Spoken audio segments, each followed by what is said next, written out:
All right, we are here today with Jack Whipple, who is the author of the very famous CCI Black Book. And today, Jack's been kind enough to also offer all our listeners a complimentary edition of an ebook called the Crop Steering Super System.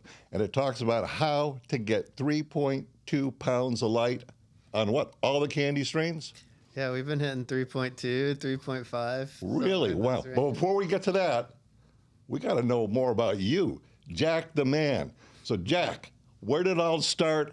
How did it begin, your journey in cannabis to the CCI Black Book and becoming an authority in growing craft cannabis at scale? All right. Well, first of all, thank you very much for having me. It's great to be here with you. And, man, it's been a long journey after all of these years. But there's kind of two beginning points of selling weed for me. And the first one... Well, that's how it started, selling weed. Yeah. All right. Well, I mean... first probably medicating with it and then selling it, right? Very shortly after I smoked it, I started selling it as a 15, 16-year-old kid. Oh. And that was after watching the movie Blow. Believe it or not, this is true. Yep. So... You know, I grew up in Indiana, and my mom was a lawyer, and my dad was a doctor, and I was raised in a very conservative family, actually in a Quaker church, believe it or not. What? So, like, you were a Quaker? Yeah, I grew up in a Quaker church. Wow. Okay, so, you know. So, wait, what was that like? What are the Quakers like? Well, they're kind of like pacifists is the word, I guess. Like, they don't believe in war. I call them Christian Buddhists. Like, the 80% of the church sermon, you just sit in silence, which was really hard for me because I had tons of energy as a kid. I wanted to like be outside playing soccer and doing all these things. Sure.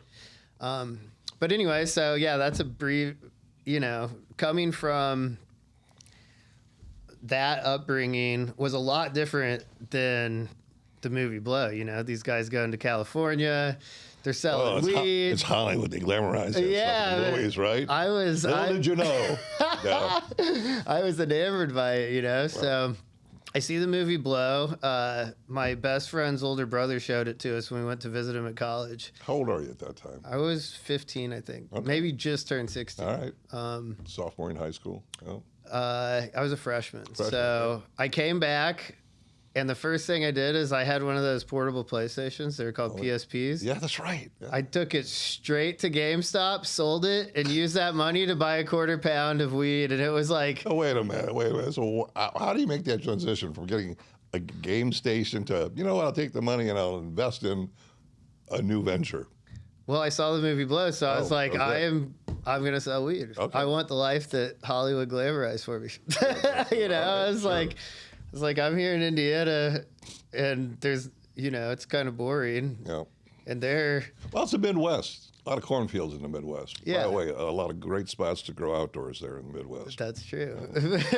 Which I was always too scared to do because it was like a 10-year mandatory minimum. But yeah, so anyways, that was at a young age. I bought the first quarter pound. I didn't have a scale, so was this like Mexican? Was it hydro? Like what kind of quarter pound? Oh yeah, this was Mexican brickweed, like black, brown, compressed, a million seeds. Some mold in there, maybe. Yeah. You know. But that was like, you know, you're in the Midwest and you're in high school. That was basically the only weed anyone smoked. Yeah. Oh yeah, for years and years and years. And also this thing called hydroponic weed came out. Yeah. Like I remember, like they would call the better weed than what I had mids, and everyone thought mids was crazy. Or like, you know, they're like the highest level of chronic was not something I'd even seen, you know, until later. But so yeah, bought a quarter pound, didn't have a scale. So my parents went to bed. At like 3 a.m, I went down into the kitchen and I just took the quarter pound and split it into 4 piles. And I was like, sweet, I have 4 ounces. And then I went to school and started trying to sell it. Yeah. How'd you do? I did well. Blew through the quarter pound in a week or so. And, but I did well with selling that first quarter pound and maybe a few more after that. But I did not do well with staying out of trouble.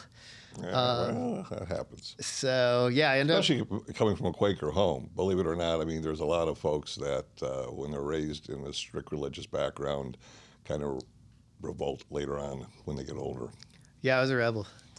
I was really just curious, like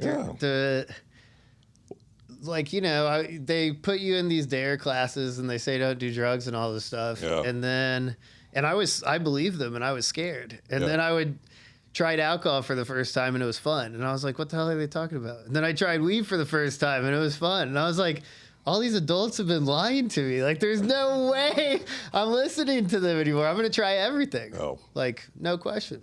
But when you're 15, 16 and think you can sell weed and do whatever you want, you learn karmically very quickly that there are rules to society. And if you... There's boundaries. There are. Yeah. So, yeah, I got expelled and actually sent to a lockdown correctional boys school from age 16 to 18. Really? Yeah. What was that like?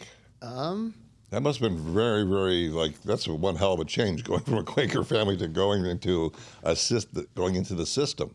Yeah, it was a big reality check. I had a big afro at the time. No way. I had curly hair. Yeah, Wow. I hit puberty, my hair got curly, so I had an afro. I was wearing hemp necklaces, and I thought I was this little rebel hippie kid. Yeah? They walk you in, sit you down in a chair, buzz my afro off, gosh.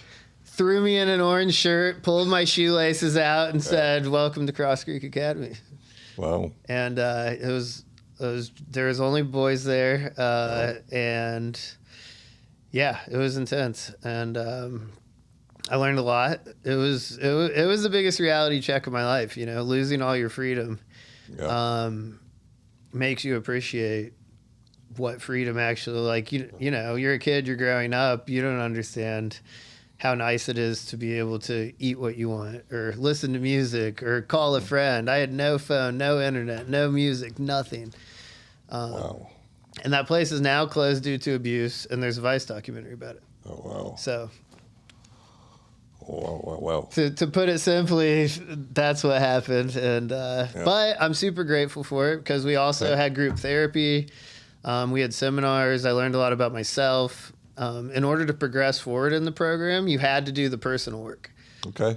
So you could resist it all you want, which I did for the first 3 or 4 months, but then your life just continues to suck more. So eventually you give in and you take it on. And it kind of rolled over into a lot of other work I've done with the Mankind Project or, just having different coaches and mentors. It was you would they'd have you look at your image and why you make the choices you make and self-limiting beliefs and all of these Wait, so you're things. 15, 16 years old and you're getting all this information. Yep. Wow. A lot sooner than a lot of people get it. How did you receive that information? Did you take it in? Was it bouncing off of you? You weren't connecting with it. You're just doing the steps you had to make your life easier in the joint, so to speak. Did any of it impact you positively, or did you just kind of brush it all off? It had a big impact on me. At first, actually, the first seminar that we did, I didn't graduate. I was resisting. Yeah. So the seminar leaders can just kick you out if you're not applying yourself. And so I was super pissed, Oh. But then I went back and took it seriously. Okay. And really what it was trauma work, we were Yeah, sure. addressing the hardest parts of our childhood and going through very intense processes to release that. So, after I did the first one with this huge release, and we're talking it was kind of cool. I can describe it real quick. So it would be you would write on sticky notes everything bad that you had ever thought about yourself. And then they would take them and pile them in front of you and give you a towel wrapped in duct tape. And you would beat it and hit it as hard as you could. Over and over and over, screaming and yelling. And then, anger, they say, is a secondary emotion. So once you're done screaming and yelling enough, then you're just crying and feeling the pain inside. And Really? once you have experiences like this to relieve some of this pain that's inside, I felt connected to it and I really liked it. It's not easy work. No, it's not. It's not super pleasant, but the benefits of getting through it and past it impacted my life in a big way. Well, that was your first go at therapy. Yep. And then where'd you go from there? Now you're out. You graduated. I guess you're 18 now, or almost, turned 18, got my rights back. Well, So I could have. There's two choices: you stay and graduate, and I would have had a high school diploma, and then my parents would have let me go back to their house, and they would have paid for college. Okay. Or I could walk. Oh boy! Oh, hang on. So now we're at a crossroads, Jack. The big and crossroads. This is a big decision. Okay. So which way did you go? I walked. Whoa! You walked. Okay. So now what are you doing? You're 18. You walk away from home. Well, so you have nothing when you go in, right? You're a 16-year-old.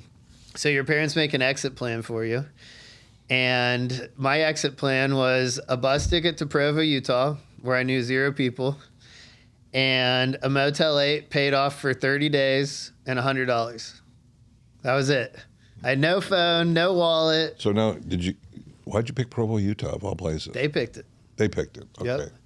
I had ran a track tournament there, and my family came to watch, and they liked it. And it's where BYU is, and everyone's Mormon. That's right. So I think they also felt like because of that, the Mormons are good people, and it would be like a safe place for me to go. I was raised Mormon. Yeah, I think we had known that about each other. So anyways, go ahead. Well, I was going to say, which is the next part, I actually got baptized to be a Mormon when I was 18. Whoa. Wow. All right.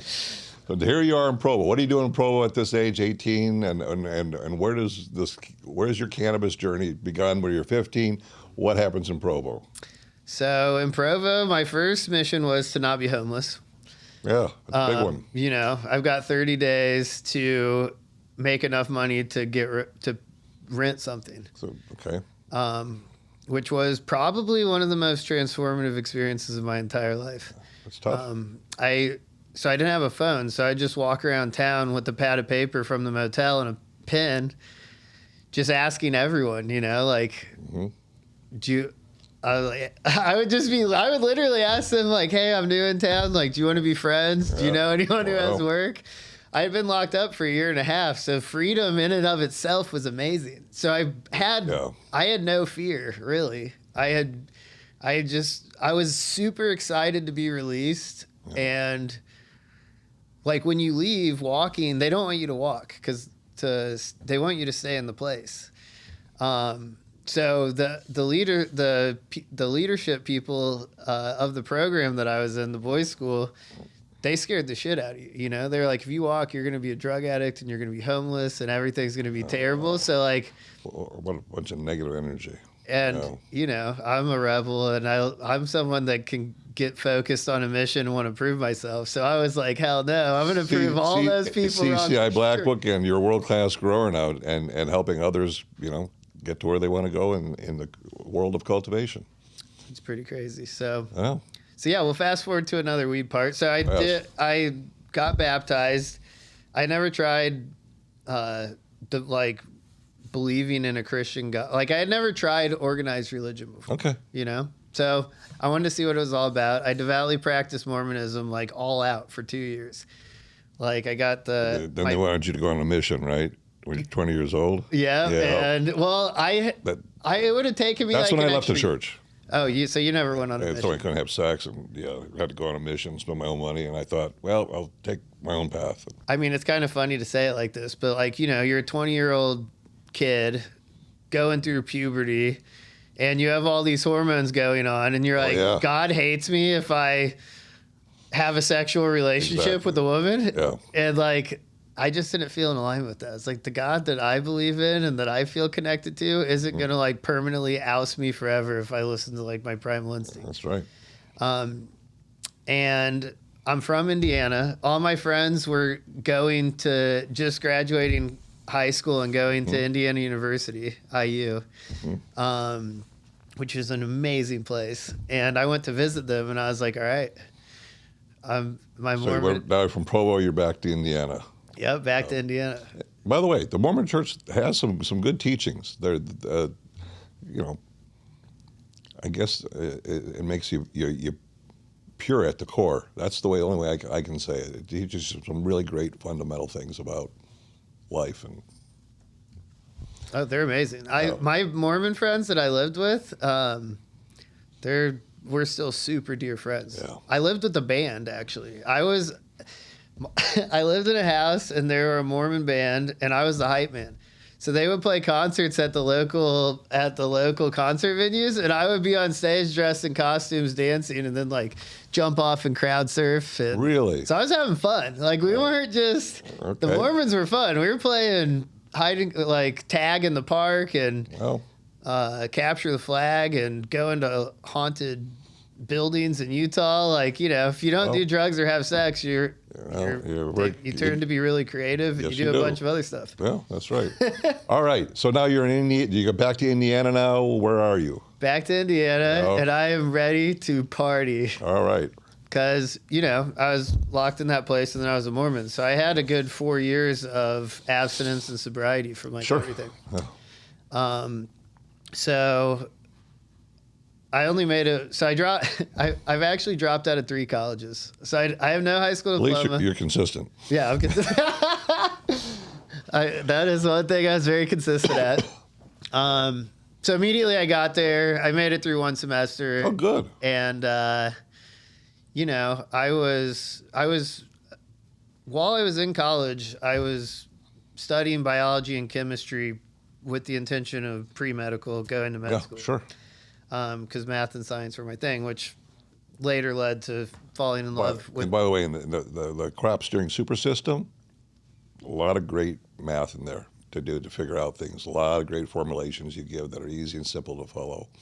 That's what's so fun about growing weed and crop steering and all this stuff. You know, it's like a science/physics/biology project meets observation and like a touch of art almost. Oh, a lot of art. Yeah. We're craft growers, right? Yeah, it's everyone has their special formulas and their little touch and all of the little things that they like to do. Well, so now you're back in Indiana. You're doing this thing, and like, where's your cannabis growing journey start? Well, first your cannabis growing started, and then I know you did some psychedelics and some ayahuasca and some other stuff. And where does all that fit in? Okay, so I'm back in Indiana. I was scared to sell. I was scared to get back into selling weed because I've been locked up for a year and a half. Sure. But I was working 2 minimum wage jobs. I was working at Subway with Gummer, who is the graphic designer and our partner on the book project. That's right. He got me a job at Subway, and then I was working as a door guy at a bar, making minimum wage. Yeah. One of the bartenders started selling weed, and I was friends with him. And I was like, I told my girlfriend at the time, I was like, hey, I want to buy an ounce of weed. And like, we were so broke. So we like put our money together. I bought like a $300 ounce of weed or something. Within 1 month, that $300 turned into $10,000. Congratulations. Thank you very much. That was the best thing that ever happened. A whole new world opened up for Jack. Yeah, because the ounce turned into quarter pounds, which turned into pounds. But I was always enamored and psychedelically inclined. So it wasn't just weed. It was, okay, I flipped a couple pounds, and now I'm buying vials of acid. And then the vials of acid are going fast, and now I'm buying a bunch of ecstasy. So did you do the acid? Did you have some journeys? And what did you find out about yourself? I mean, was it a healing experience? Was it a fun experience? Did it open your mind up? Because you're a very creative person. Yeah. Well, my nickname in college was Acid Jack. Okay. So I was doing quite a bit of it. AJ, yeah. I did it like 2 to 5 days a week for 2 years straight. Wow. Yeah. It had an amazing impact, you know, and you never quite know what you're going to get. So I've talked to a lot of people who've done acid when they were young, and they have incredible careers from acid, from what they learned and what they gained on acid. Well, you know, Steve Jobs says that he was shown the iPhone on acid, you know. Yeah.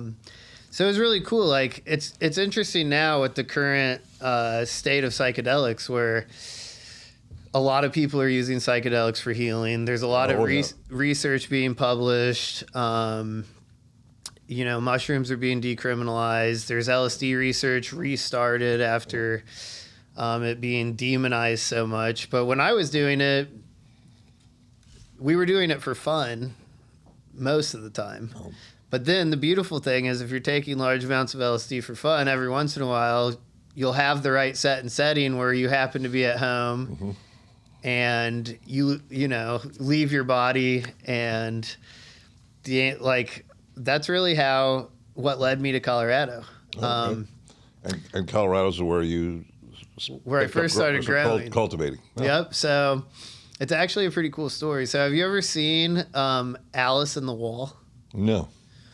So you take the Alice in Wonderland cartoon, okay, and Pink Floyd The Wall, the soundtrack, and you start them at the exact same time. And you play them together, and there's all these super weird consistencies where like it'll look like Alice is saying something and the Pink Floyd lyrics like match exactly what the scenario is. You think they did that on purpose? I don't think I've watched things that are like analyzing it. Yeah. And they think it's just like a beautiful artistic coincidence or something. Okay. But I never listened to a full Pink Floyd album. And that album still to this day is my favorite classic rock album of all time. And one of my best friends, Mitch, was sitting on the couch next to me, and like every 10, 15 minutes, he'd put another tab of acid in my mouth. Jesus. So by the end of it, you know, I had 10, 15 hits of acid inside of me.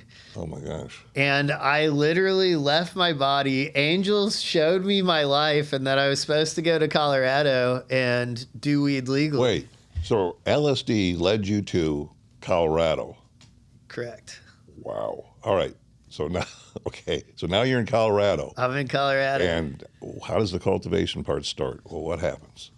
Well, so I had never grown weed before, and I didn't really know anyone that grew weed. Like, I had a couple friends in college that would have, like, one plant in a basement closet. Yeah. And they were scared even from that, you know? Because you don't want to have a bunch of plants stinking up where you live in Indiana, because it's still illegal. Where I grew up, weed is completely illegal still. Yeah. Today. It's crazy. So I went out there. That will change. It will change for sure. I went out there on a mission to start a dispensary because I was good at selling weed. Okay. You know, and like selling, I had a great experience selling weed in college. You know, I did honest business. I worked with good people. I kept my circle small. It was just like close friends. We were making the money together and having fun. Never got robbed for weed. I only got robbed one time in the black market at all, and it was small. And so I had this really positive experience and this positive momentum that if only the white market was so gentle and smooth on me, man, it would have been nice. But so I didn't know anyone there, you know, but I had partied with this one guy at a music festival who gave me some weed that was really good, and he said he had grown it, and I had his number. Wow. It was my friend Ian. So I got out there and I called him up and I was like, hey, what are you doing? I didn't talk to him for 2 years. We'd just hung out at a concert together. That's it. Yeah. And he was like, oh, I'm growing weed in Boulder. And I was like, you're growing weed in Boulder? And he's like, yeah, my business partner owns a dispensary too. And I was perfect. I'm trying to start a dispensary. Yeah. And he was like, cool, I'll introduce you. Come on out here. So exactly 1 month from the acid trip that showed me I should be in Colorado. Wow. I was meeting my soon-to-be partner, John. My real name's John. I'm a John Jack. Okay. We met at a restaurant called Fate, and he drove his car that was named Destiny to meet me there. Oh, wow. And we're both just sitting there like, he's telling me all this, and I'm like, dude, this does not even feel real. Like, this is crazy. It's a real moment. Okay. He had won 6 or 7 cannabis cups, and he had a 5,000 square foot grow and one of the first dispensaries in Boulder right on Pearl Street. Okay. Best location. And before I know it, right after that lunch, I'm standing in a 5,000 square foot licensed medical grow. And it was the most beautiful thing I'd ever seen in my life. I literally saw the plants, and I was just like, this is legal? Yeah. Really? Yeah, I couldn't believe that, but I was also just like, When I walk into facilities today, sometimes I just go, my God, well, look how far we've come. And this was legally growing this amount of cannabis. It's just mind blowing. it's unbelievable, right? Yeah, I mean, and there weren't even tables. There was plants on the floor. Like this was That's right. hand watering. Well. It was Traditional market style, because Yeah. that's what came out of traditional market, but we hadn't involved the industry yet. Yeah, none of the big ag stuff had come in yet, but I really fell in love with the plants immediately. I just felt, they're psychedelic plants that were here on Earth before humans. I always like to remind people that, like, it's trippy to think about that, Yeah. especially if you get into Terence McKenna's theories. How, like Terence McKenna's theory is that psilocybin carries the consciousness of all of mankind Okay. because psilocybin evolved with us. So, like, if you start thinking about like the energetic relationship, We have receptors for it, so right? Right, yeah. We're wired for weed. Yeah. So, anyways, that was a little side tangent, but I was just, my favorite, the only part of school I liked was chemistry labs. Okay. And I'm standing in this garden, and I'm like, this is amazing. It's only a 5,000 square foot garden. There's like 3 employees. But I just immediately told, like, I made a deal with John to start a new dispensary. Okay. If I could raise the money. I thought I could. Yeah. I was like 24 and thought I could raise $2 million bucks. Like a lot of energy when you're 24. Yeah. It never crossed my mind that, because Amendment 64 wasn't even in place yet. So recreational weed didn't exist. And I thought adults would just give me $2 million bucks to sell medical weed. And that never worked. Your timing was a little. I was more ambitious than. I was ambitious. Let's put it that way. Oh, yeah, sure. I had to learn how to get told no a lot. But I never backed down. So, yeah, in the meantime, while trying, this guy told me that he'd start a dispensary with me. And so I had my connection.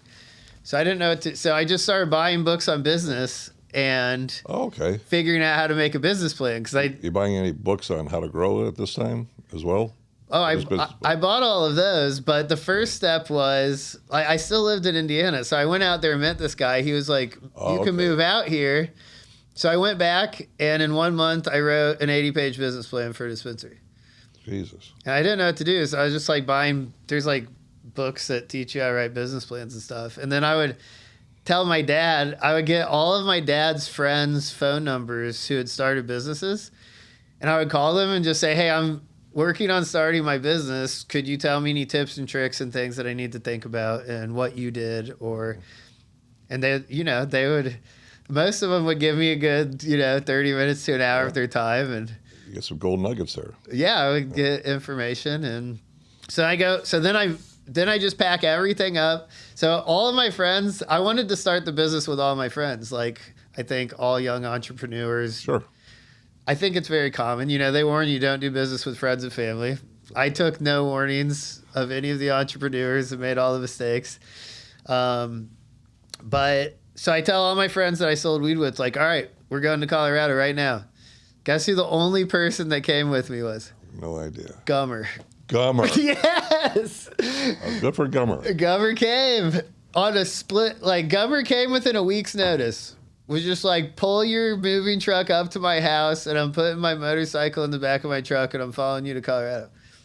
So all of a sudden, boom, me and Gummer are in Colorado, no one. Mm-hmm. And we're on a mission to raise $2 million to start a dispensary in Boulder. So then what happens?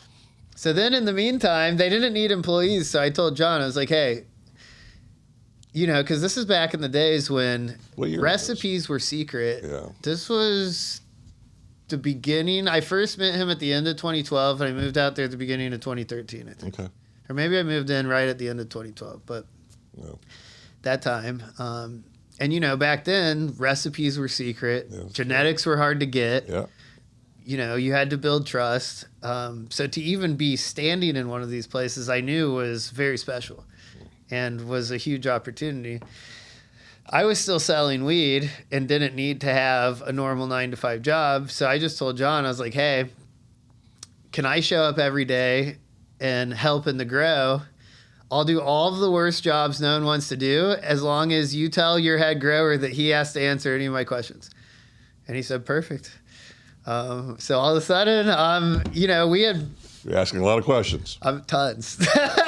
And there was no table, so it was 6 plants wide, and the trellis was connected to like a wall over here and like poles over here. Yeah.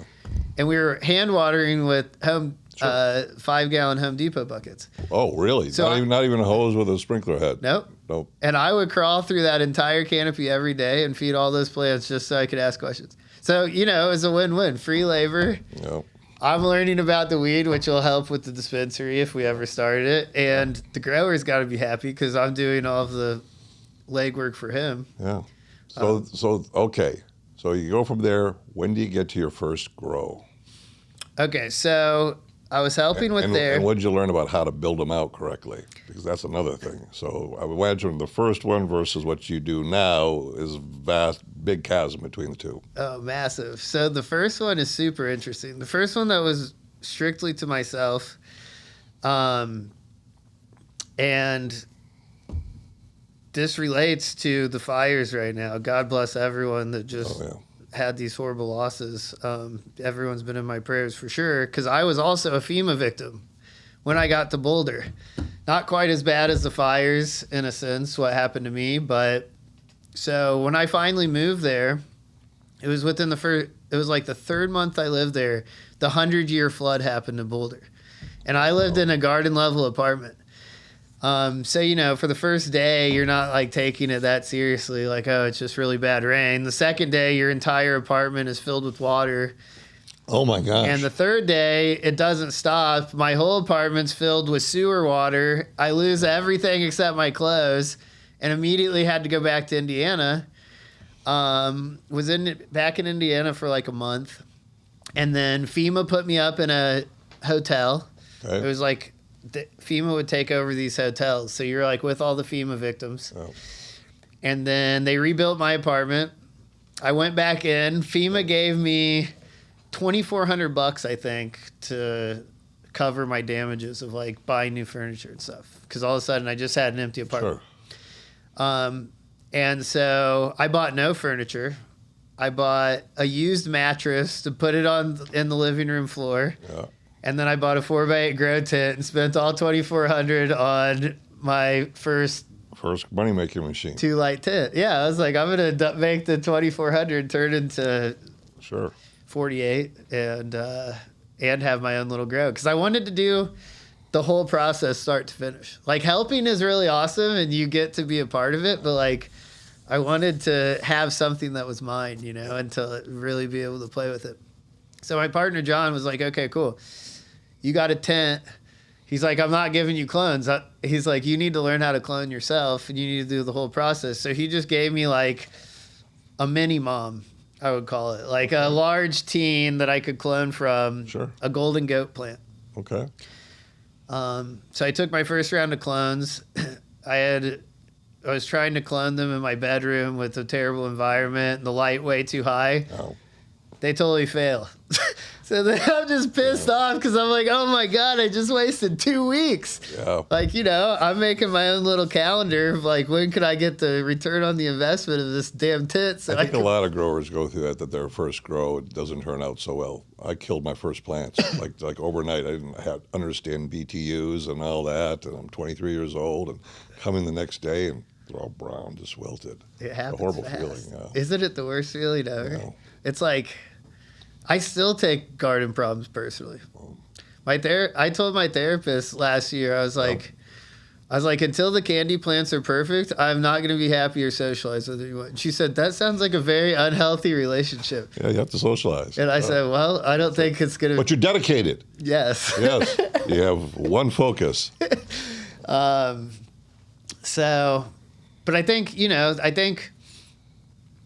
and I talk about this in the ebook, the challenge of cultivating and dedicating your life to these plants, especially in these big commercial facilities. We're facing complex problems all day long. Yeah. You know, and it's a domino effect. If one thing goes wrong, it affects everything. And if you try to fix it, if you try to fix the thing you think that's wrong, and it's not actually what was wrong, and you overcompensate over here, then it gets even worse.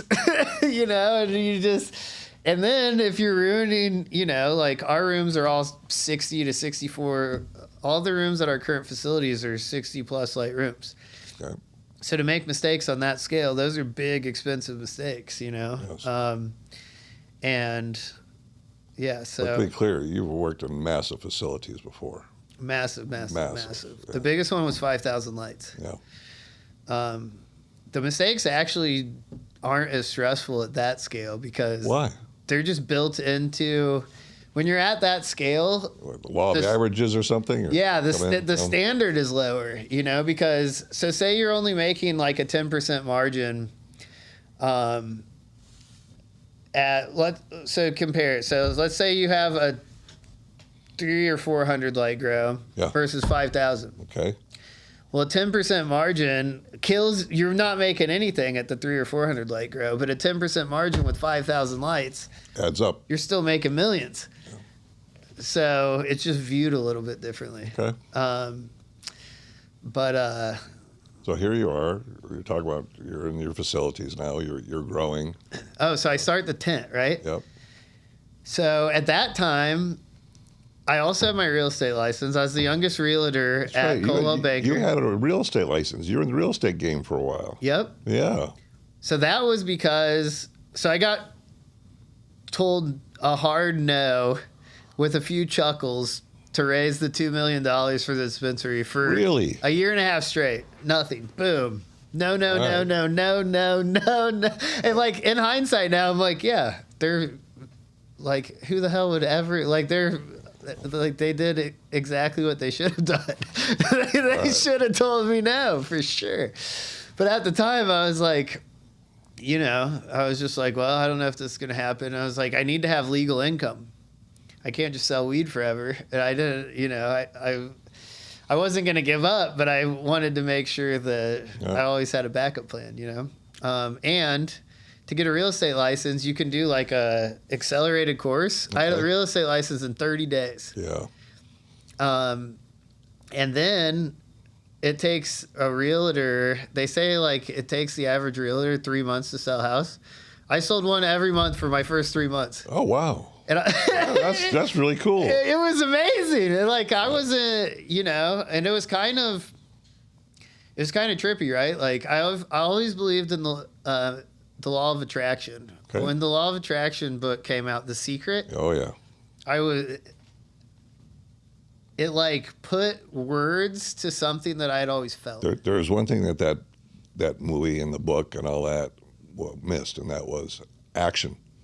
You have to take action with what you're thinking up here, and to attract, you have to act. Mm-hmm. Yeah. It was a great book. Well, super good. Yeah, action's important. Isn't there, there's some saying about where action meets hard work, or where action meets luck where success is? Yeah, it's where opportunity and what is it? Opportunity and yeah, it's Vince Lombardi said it. I forgot. Oh, is right? it? But before, it was one of the great philosophers that said it. Yeah. Yeah, so like the first one. Hang on for a second. Somebody looked that up on the computer. It's when opportunity and hard work meet. That's luck or something like that. Preparedness. We got somebody there on the computer there? Yeah.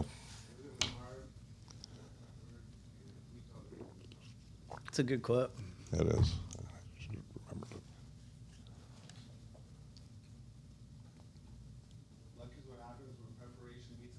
it. Yeah. Seneca. Well, hard work and opportunity create luck. Okay. All right. Luck is what happens when preparation meets opportunity. That's it. You've got Seneca. it. Wow. Yeah, Seneca, way back many years. Vince Lombardi quoted that too. Is that? Yeah. It's a great quote. So where were we? Well, where were you? Real estate. Real estate, yeah. You're prepared. You sold 3 homes, 3 months. I was. Yeah. And, you know, I would every single morning, I would just lay in bed and picture selling a house. And then you could sit in the office and you could like sign up for times where if any call comes into the office, it gets sent to you. And like the second week, I would take all of those times. So I'm just sitting there and this woman calls me and she wanted to buy a house and I was ready to help her. And that was also one of the scariest things I'd ever done. Because I was like, I was freaking out because I'm like, I don't even know what I'm doing. And this woman's making the biggest purchase of her lifetime and trusting me. Yeah, well. But I worked hard. Yeah. I figured out what I needed to, and it was a smooth experience. And she was very grateful. And it was you're a quick learner. It was a special experience, you know. Helping someone get their first house is really cool, you know. So when did you do your first commercial grow? And what was that like? You're working for somebody else, or you went out and did your own? What was that like? So it went from the tent to the garage, and from the garage, to the garage was definitely not commercial, but a little bit bigger. Again, Gummer and I lived together. He helped me build it. Okay. Gummer and I are partners in crime in all of the different projects that we've ever started. Good for you. But okay, so I'm at the real estate office, and the senior mortgage broker, I became friends with him because he did a mortgage for me. He comes over to my garage and sees the plants, and he's like, "This is amazing. Can you teach me?" And I was like, I was like, "Sure." Next thing you know, he's got a 4x8 tent in his house, and I'm teaching him, and he's like, "Hey, I know that you're trying to do this dispensary. Would you, if I find us a property, would you partner with me for a grow?" He's like, "I have access to all the properties. I'm the senior mortgage broker. I know all the real estate people." And I was like, "Sure, if you can figure, like, if you, like, we could try it." Yeah. You know, when you're early in your career, you say yes to everything, right? Like, that was one entrepreneurial thing I learned early on. So I was ready. And before I know it, he's taken me on a tour of this 12,000 square foot commercial garden that had been shut down by the DEA and Department of Homeland Security 2 years before. Yeah. And I knew this because I was living in Boulder and it got shut down. It was on the front page of the paper. And I'm like, holy fuck, this is the building that was on the front page of the paper. Yeah. And then the guy who was operating it, who was there when it got shut down, still owned it and was giving me a tour of the place. So I was just like, what is going on? This is crazy. Yeah. Because they took all of his licenses but never charged him with anything and let him keep his real estate. Okay.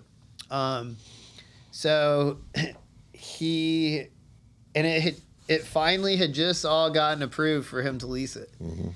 And this was right after Amendment 64. So when medical marijuana, before Amendment 64 passed in Colorado, you had to be vertical. So you had to have a grow and a dispensary and sell 70% of the weed you grew. Yeah. Once Amendment 64 passed, you could have just a grow or a dispensary. Okay. So there's this, and it was I have pictures of it in the ebook with a floor plan because it was once 4 grows that he slowly acquired and combined. So there's no central hallways. Every grow room's attached. So like say we finish veg here, we have to walk through 3 flower rooms to put it in this flower room. Oh, wow. Sometimes, which is terrible if you have any IPM issues, you know.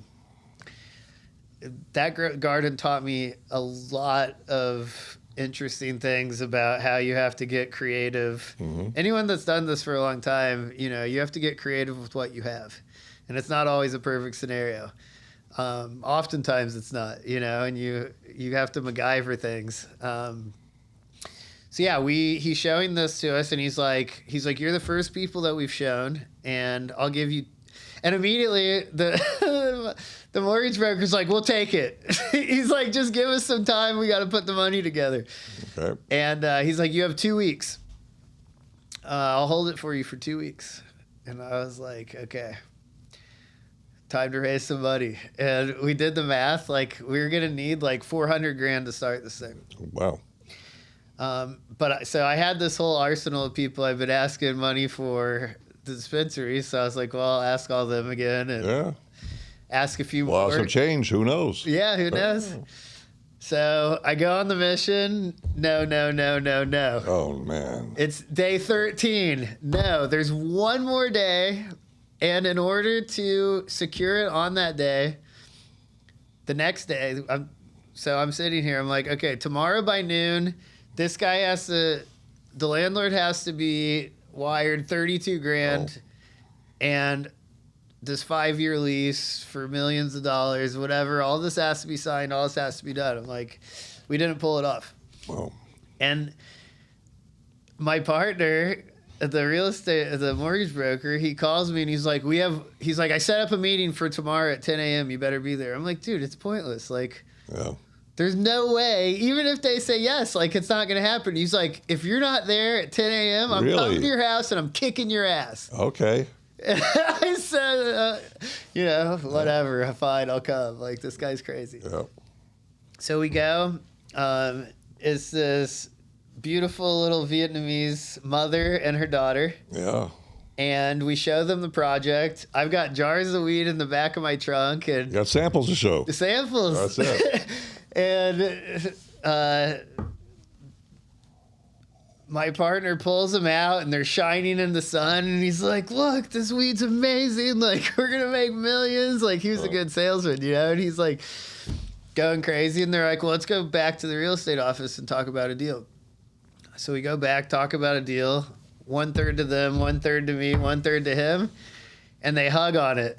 They'll give us 400 grand. Wow. If we get a license. Okay. Which is on me. And that was going to it ended up costing us about like $75,000 or something. But you couldn't use black market money. You had to use legal money because they trace all the wires. Mm-hmm. And my dad, on that acid trip, the day of that acid trip, I drove straight to my dad's house and told him the only secret I had from him is that I had been selling weed and wasn't a waiter. My family had no idea what I was doing. They thought I was a waiter, and I just... So how did your father react to that? He had always told me, you're my first son, I'll invest in you. I believe in you more than anyone in the world, and I'll invest in you. That's an amazing father. Amazing father. Yeah. I love you, Dad. You're the best. And so he had committed when I was trying to start a dispensary. He said, I'll give you up to $100K, which is not enough to start any weed business. Okay. And you have to do all the rest of the work yourself. Oh. So I was hoping he would still give me $100K. We hadn't talked about it for a year or so. So we get the hug. Yep. And I call my dad. I'm like, Dad, I finally raised the money for a weed business, but I need your help. You need to wire this Russian guy 32 grand right now. And he's like, dude, I just landed in Hawaii on my honeymoon with your mom. I said, I didn't know that. Oh. And I was like, oh shit. I was like, can you just do it real quick? Like, I'll send you all the info. And he's like, I explained it to him. And do or die moment in your life. Do or die. Wow. And he did it. And all of a sudden, there was no looking back. You're in business. And then I like start panicking almost because then I'm just like, holy fuck, I can't believe all this is happening. Oh.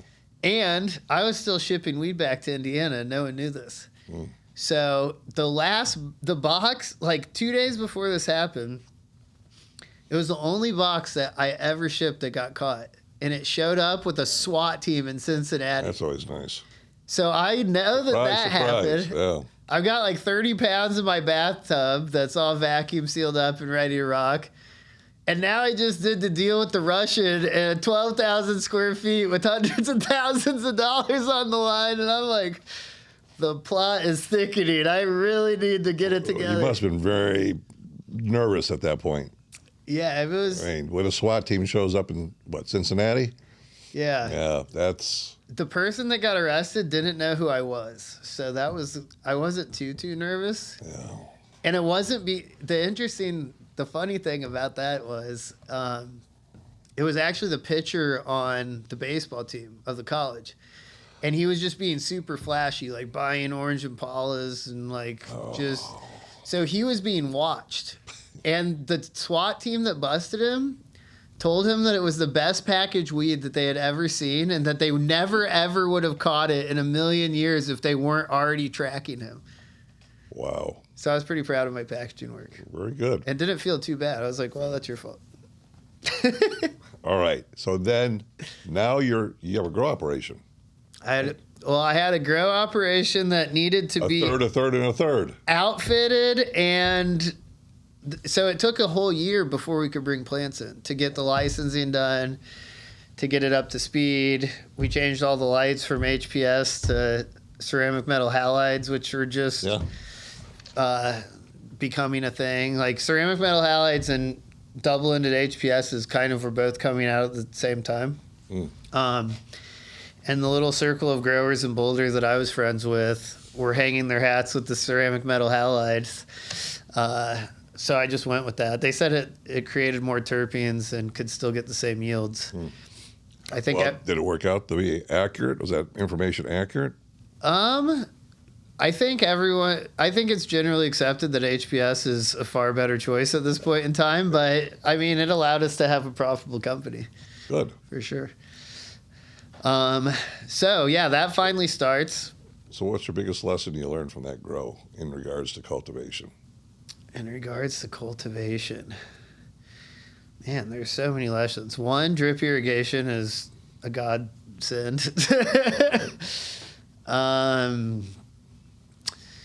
Two, infrastructure really matters.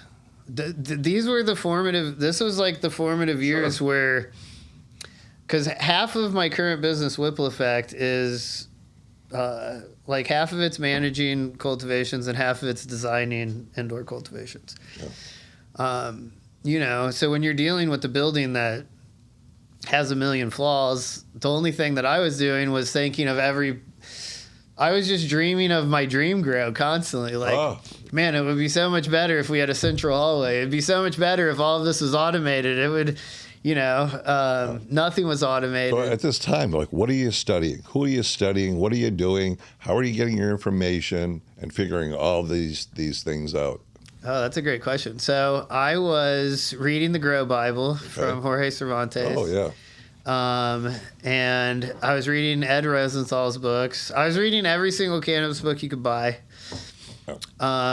which was good information, but wasn't like a roadmap. Like, for example, the CCI Black Book, if I would have had that then, I would not be working now, and that book wouldn't exist.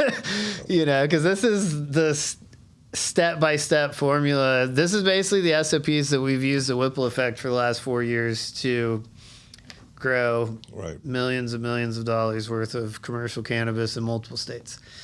And now you're giving away the crop steering super system. Yep. Wow. And even I'm really glad you're doing it, because that's going to help a lot of cultivators do a lot better. So. Yeah, I'm really excited about it. And there's and we'll give the download information for that at the end of the video. Yeah. We'll throw up a QR code and you can go to it and pop on it and download it.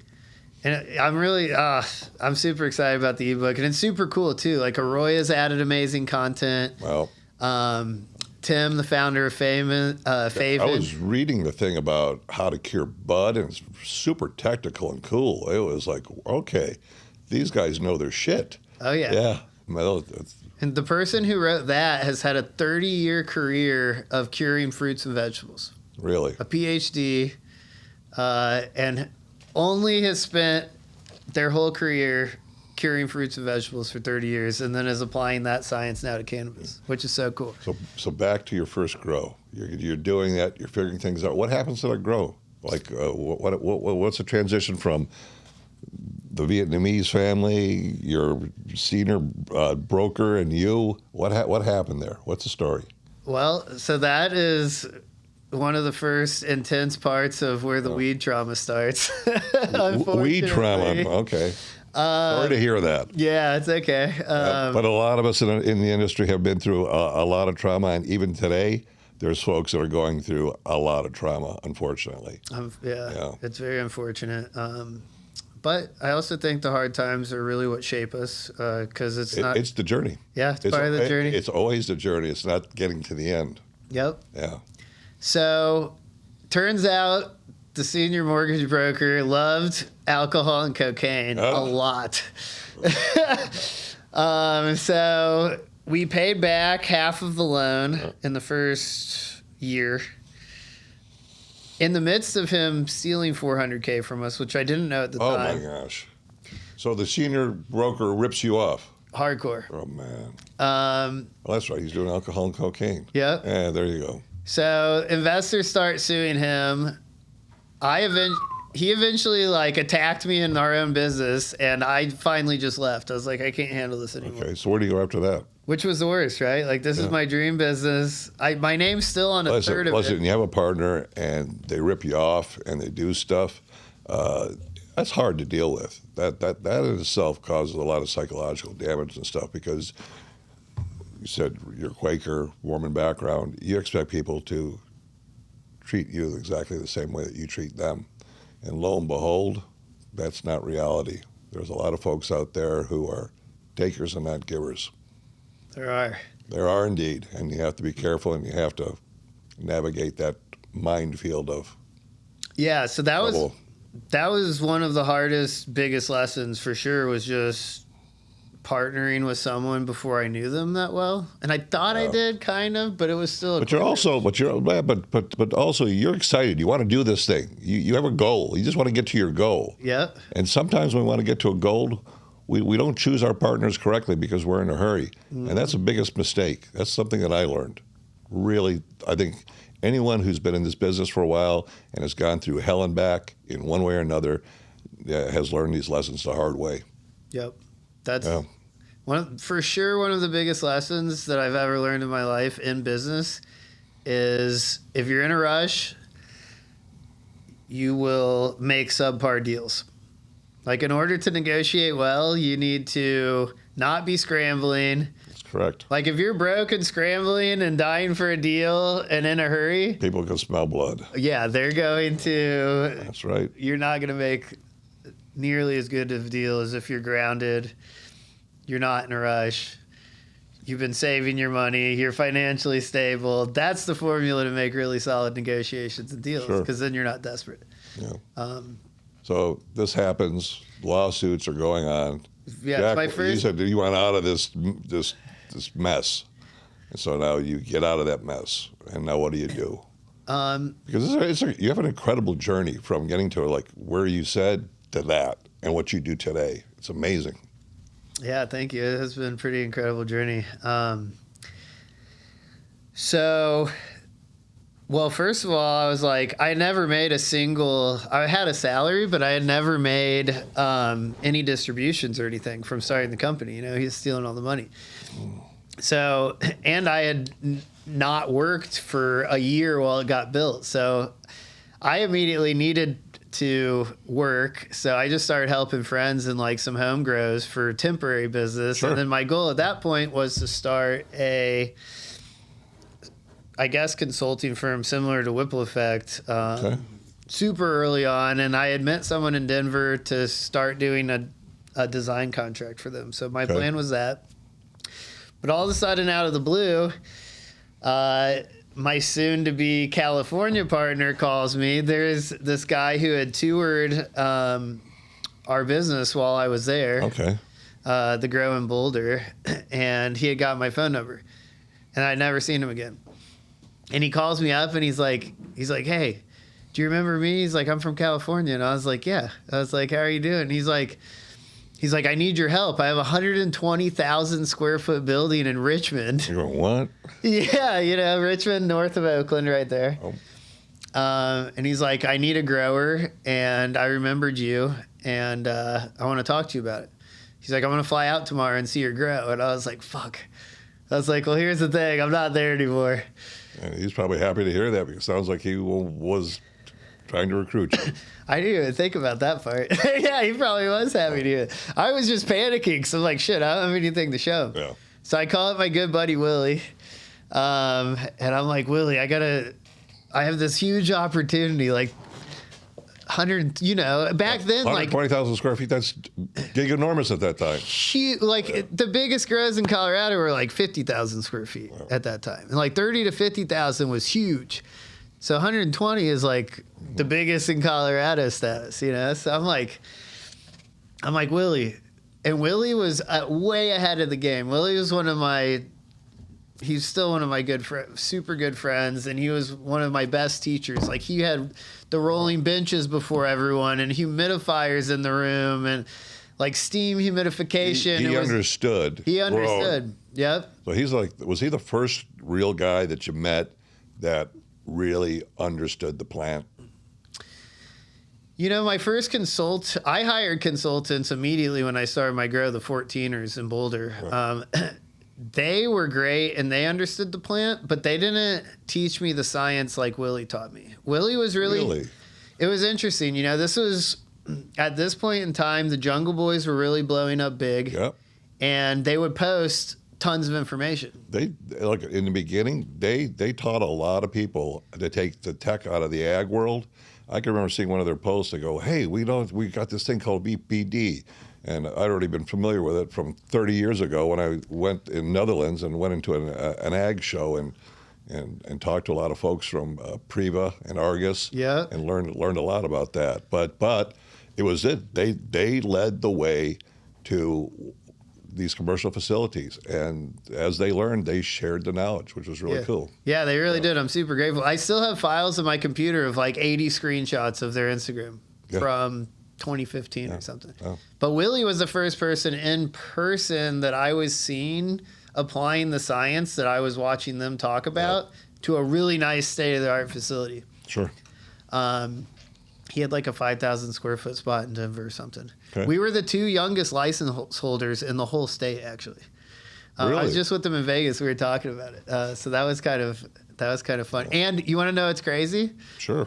He was the youngest because my birthday is August 3rd and his is August 4th. He had me by one day. One day.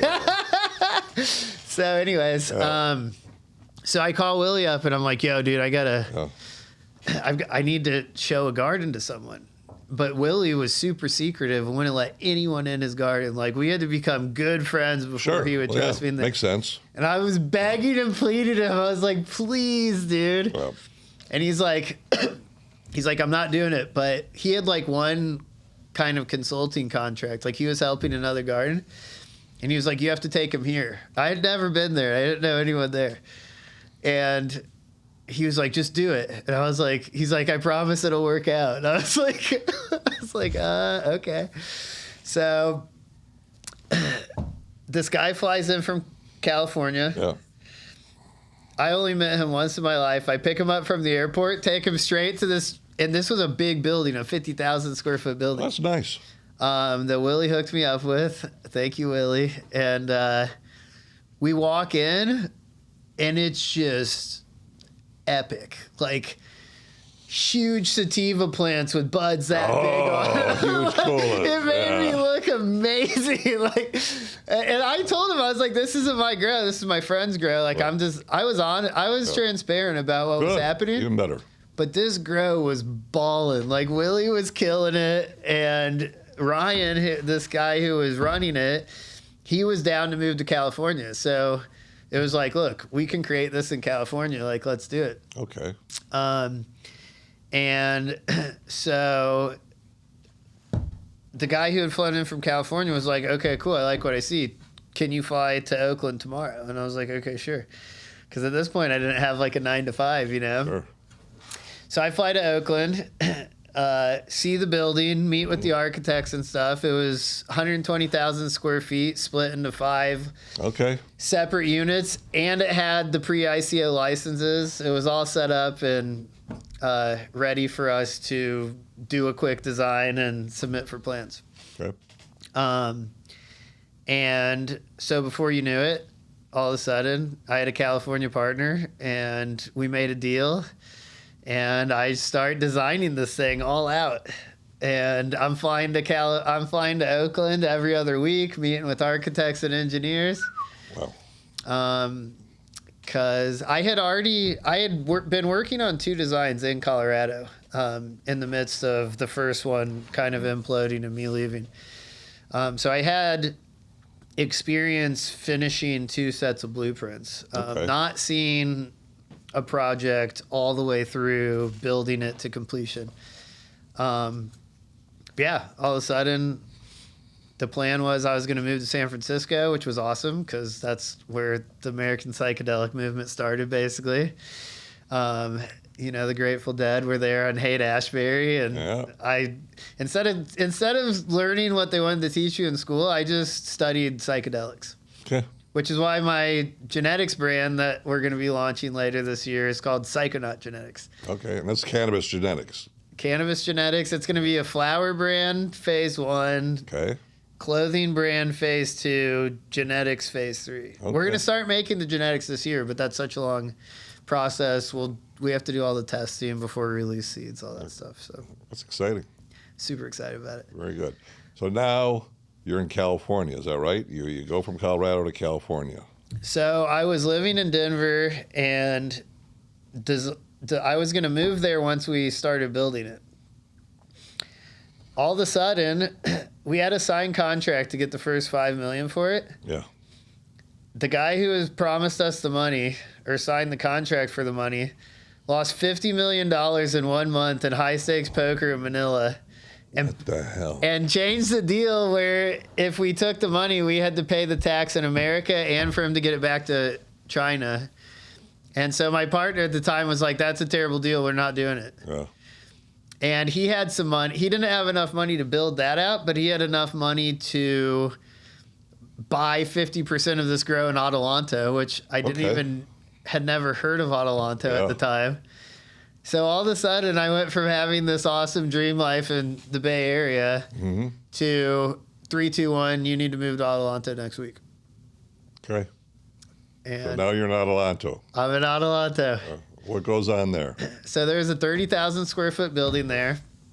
And at this point, I was still just like kind of a founding partner, right? Like I just had a little bit of sweat equity. Okay. But I was the COO of this project. Good for you. And so my partner bought in 50% at a $3 million valuation. Okay. 10 months later, we sold half of it at a $9 million valuation. So in 10 months, we tripled the price of it. Yeah. Took that money, put it into 2 additional grows in Cathedral City. Okay. I moved to Palm Springs. So all of a sudden... Now you're out in the desert. That's where you live now. That's where I live now.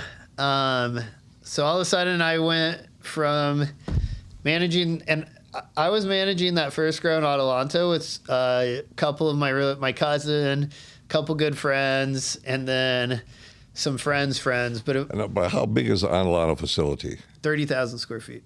Very nice. So it was not small. And so then from there, we did another... In Cathedral City, it was like a 12,000 square foot and a 20,000 square foot, something like that. So all of a sudden, it was like 60 plus, maybe 60 or 70,000 square feet. So you just and at that point, bigger and bigger, getting bigger and bigger, and I'm learning that going from 1 to 3 was the first time I got to learn lessons of scale. Okay, so let's talk about that. Lessons of scale.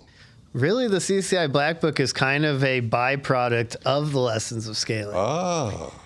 So we have the business in Adelanto, right? Yes. Just packed with talent. The most talent that I've ever been a part of in one grow. Because,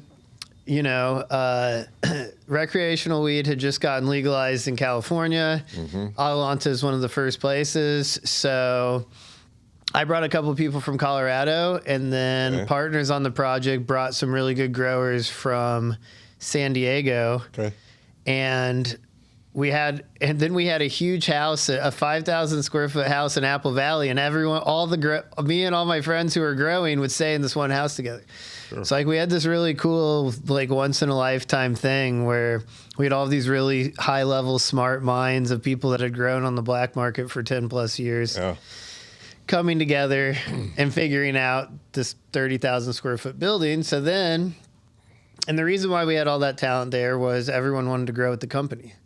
And then it happened, and it happened faster than we thought it was going to. So we have the 30,000 square foot. Now all of a sudden it's turned into 60 or 70 amongst 3 places.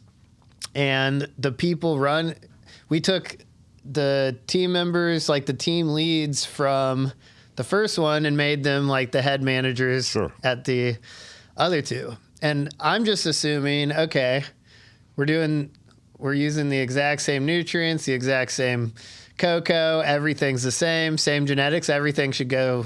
I just assumed like this will be smooth. Yeah. Well, everyone starts doing different things at the different places.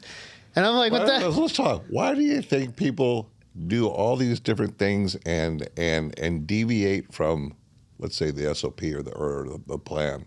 Why is that? Well, I think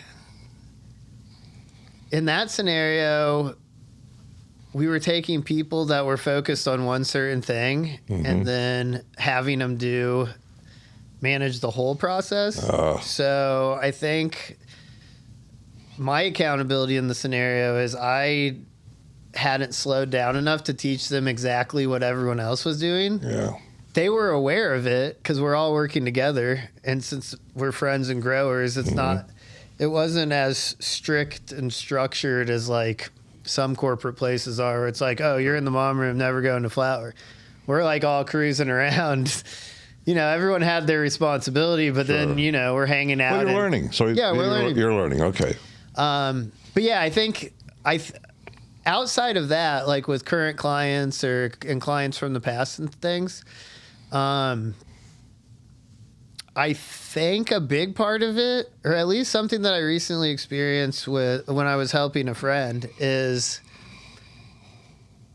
it's almost like I'll explain something, they don't fully understand it, and then they're afraid to ask. I think it's fear. I think they're afraid to ask again and get clarity. And then the byproduct of that is trying to figure it out, which is like overthinking, overcomplicating it, and creating more work. That then, kind of like what I was talking about earlier, you overcompensate here. Now you have a bigger mess to deal with than. I think a huge thing in cultivation is don't be afraid to ask.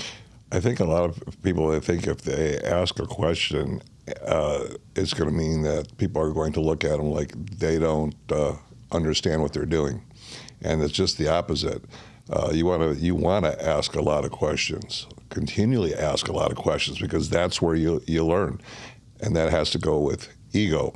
So put that damn ego away and ask away. That's how you learn. It's super important. No. Except for when the person wants to run the entire project. This is a weird thing that I've experienced through the Whipple effect journey. Is I guess it starts out with what you're talking about, but like this doesn't happen all the time, but this is something that I've experienced. Okay. An owner will go to second in line and say, "Hey, can you do everything that the head grower is doing?" And because they want to cut payroll, and that person will say, "Yeah, I can," thinking. Well, it's a 2-part thing. If they say no, they're worried that they're going to be telling the owner that they suck at their job or that they're incompetent or something, like you're saying. But then they basically have to say yes. But also, in some instances, they really want to be on top. And then a lot of times, they also, if the person at the very top leaves, a project can go down very quickly. Like you can have a successful project where the leadership leaves, and in 3 months it's all the plants are locked out. There's bugs everywhere. The mom rotation didn't happen. Like it is a slippery slope when things start crashing. And so you think a lot of owners out there, investors, have had their own lessons to learn. Oh, they've got, and they still do. Big lessons to learn. Yeah.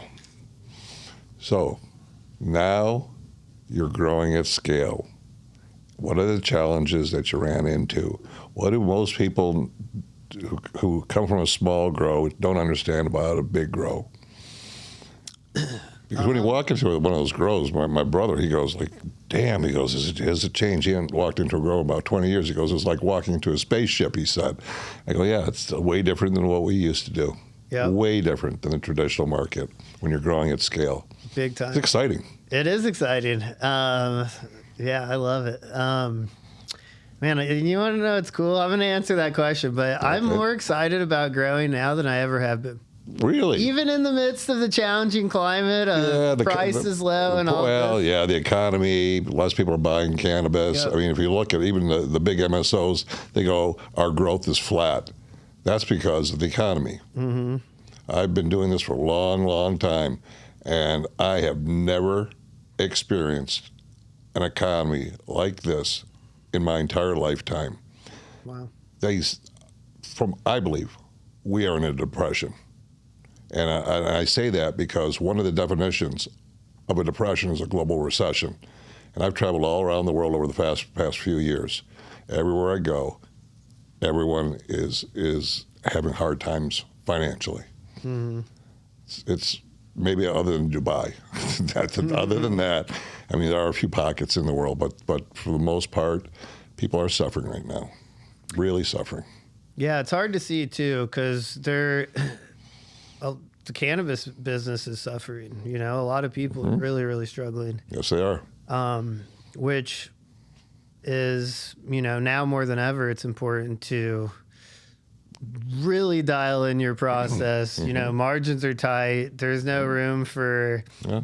And people still care about quality. I don't care what category you're in. There's good, better, and best.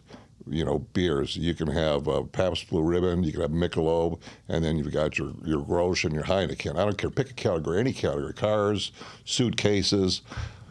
There's good, better, and best. Yep. And I've talked to some MSOs. All they care about is how cost-effective, I'd say just cheap they can grow the weed. I'll just say what it is. And they don't get the product and the dollars that they're looking for. You know, there's a market. There's always a top market, and that market is 20 to 30%, and they're looking for the best. You have to address that market, and a lot of these folks aren't doing it. And the craft growers who are, they're making bank. Yeah, they're making money. Mm-hmm. Yeah. That's another thing at scale, and I think that's what you teach. You teach how to grow craft cannabis at scale. Mm-hmm. That is so cool. Well, that's what's so cool about... And it's a different game. Mm-hmm. Way different. So explain the differences. Like, what was the first thing, the aha moment you had? You're in the grow and you're going, oh, this is really different. I'm going to have to do it this way or that way. In Adelanto, I started using Trollmaster, which was the first automation I ever used. And this was before the Pro or any of that. It was just the Hydro X. You know, it's a little blue, $300. Really, it's for like a home a tent or a garage grow. You know, now they have the really nice Hydro X Pros. Yeah. But yeah, I wired it all up myself. You know, I would call Trollmaster all the time, figure out what parts I needed, what pieces I needed, and I was going around with Gato, who I still work with, and we were like, I definitely was no electrician with the job. I was like using electric tape and taping wires places. Yeah, we made it happen, you know? I mean, we made it look as good as we could. It was producing cannabis. You're making a good buck back then on cannabis. The prices were higher. Yeah. So the grow could be more forgiving than it has to be now. Well, you can't afford to make a mistake now. Yeah, and that's what's so hard about the candies. Like what I realized once we had to start growing the candies is that a lot of these other genetics that we grew, or that I grew my whole life, that a lot of us grew, it was almost like growing with training wheels, you know? It's like growing ice cream cake. You can overwater or underwater, and you'll have pretty good results. With the candies, like you underwater, boom, you're locked out. Yeah. You overwater, boom, you get the plant's cat claw and stretched and are deformed, and you're fucked. So that's something that I was growing in Colorado and Phoenix for 2 years before I came back to California last year. Okay. And so I wasn't used to, growing the candies.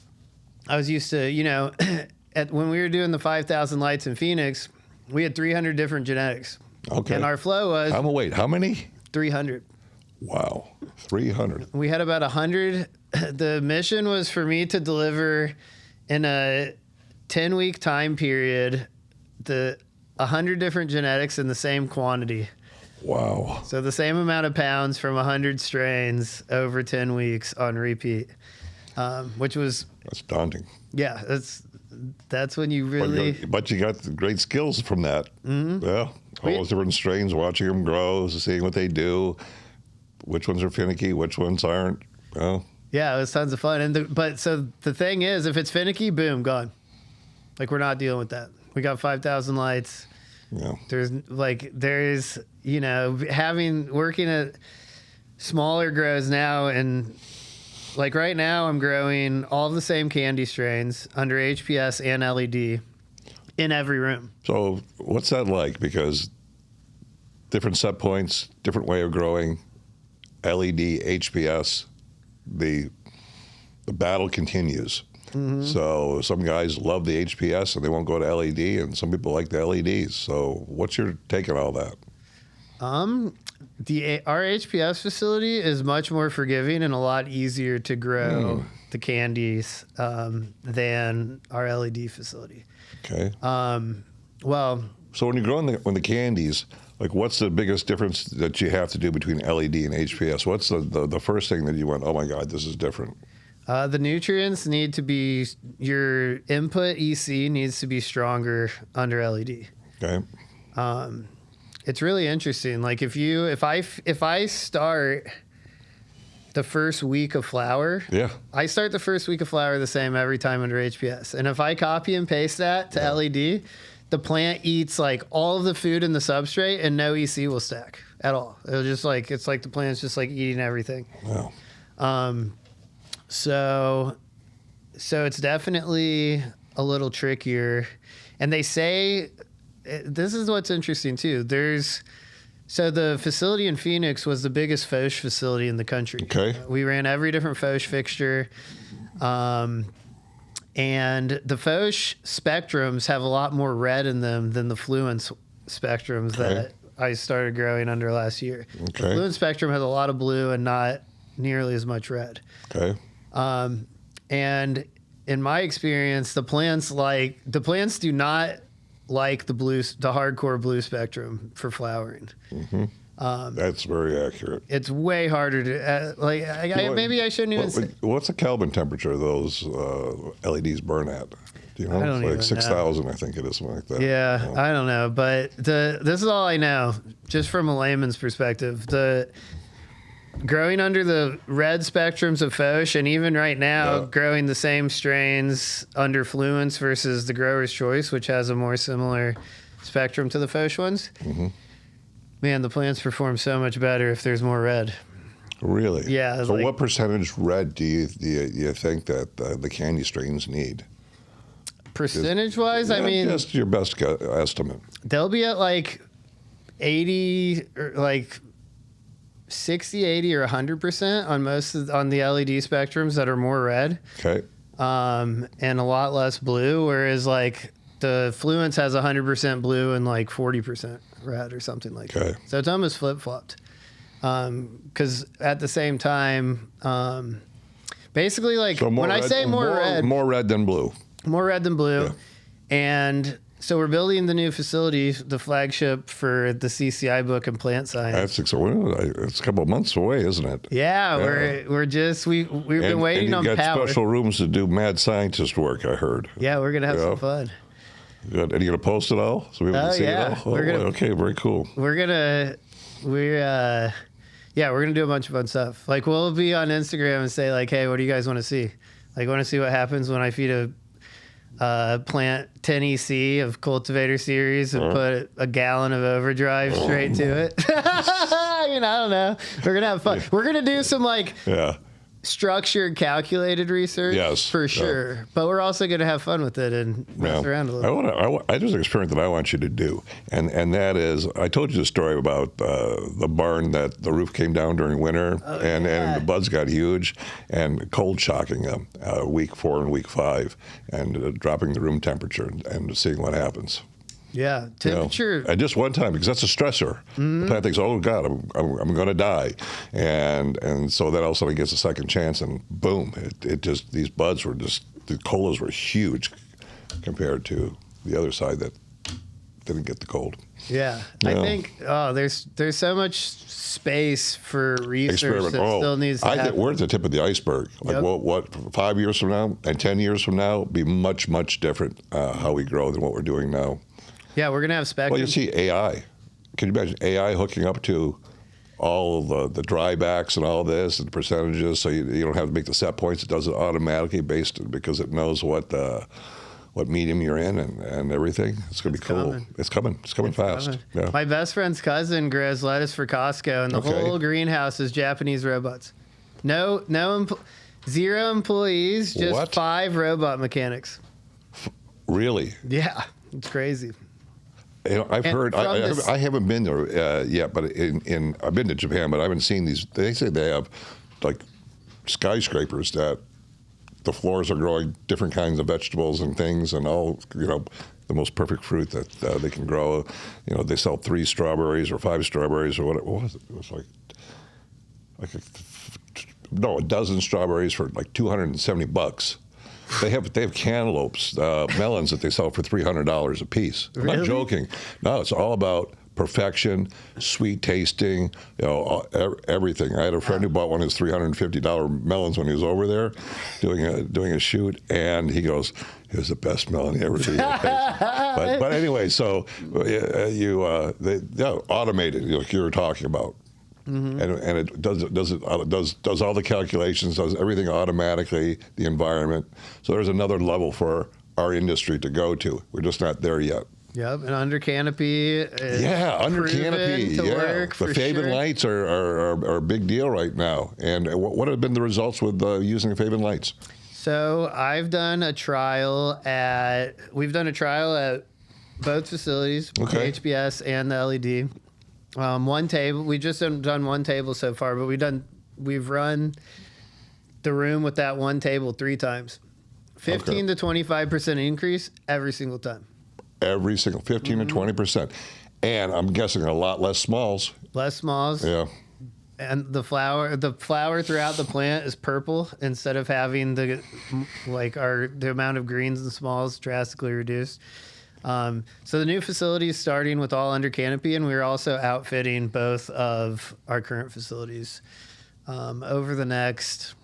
It's not as easy as you just buy under canopy and put them in, right? Oh, well, explain that, because a lot of people think, just put those in between the rows and everything's all good. So explain.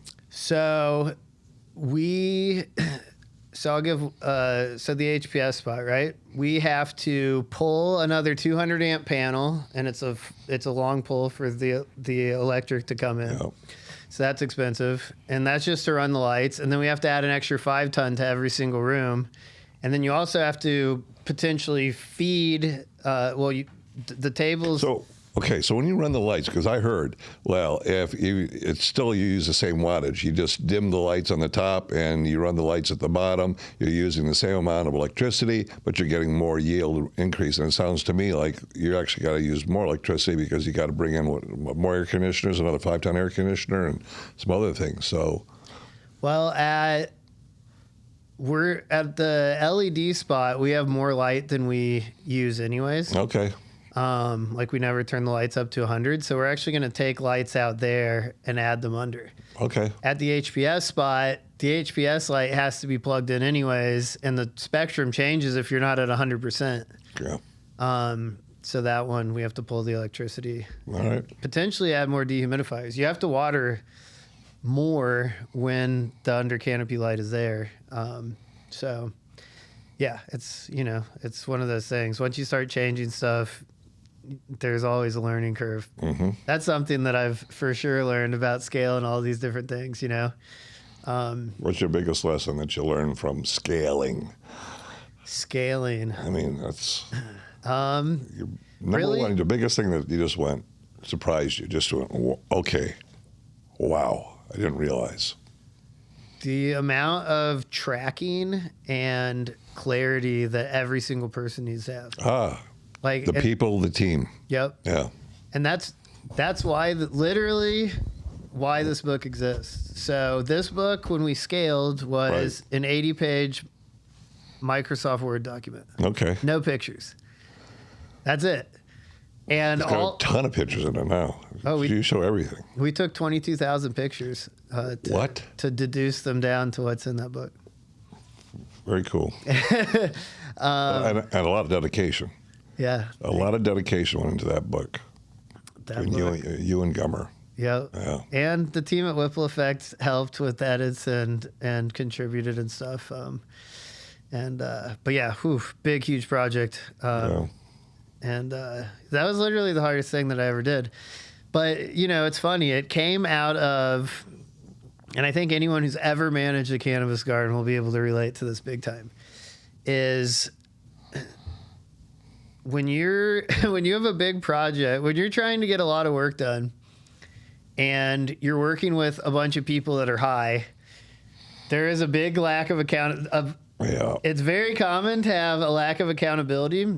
And it's almost like, I don't think that employees would necessarily be intentionally trying to gaslight me, but it's like you're constantly getting, like, everyone's gaslighting you, where it's like, you could have swore you said something, and then they're like, oh, no, you didn't say that. You said this. Oh.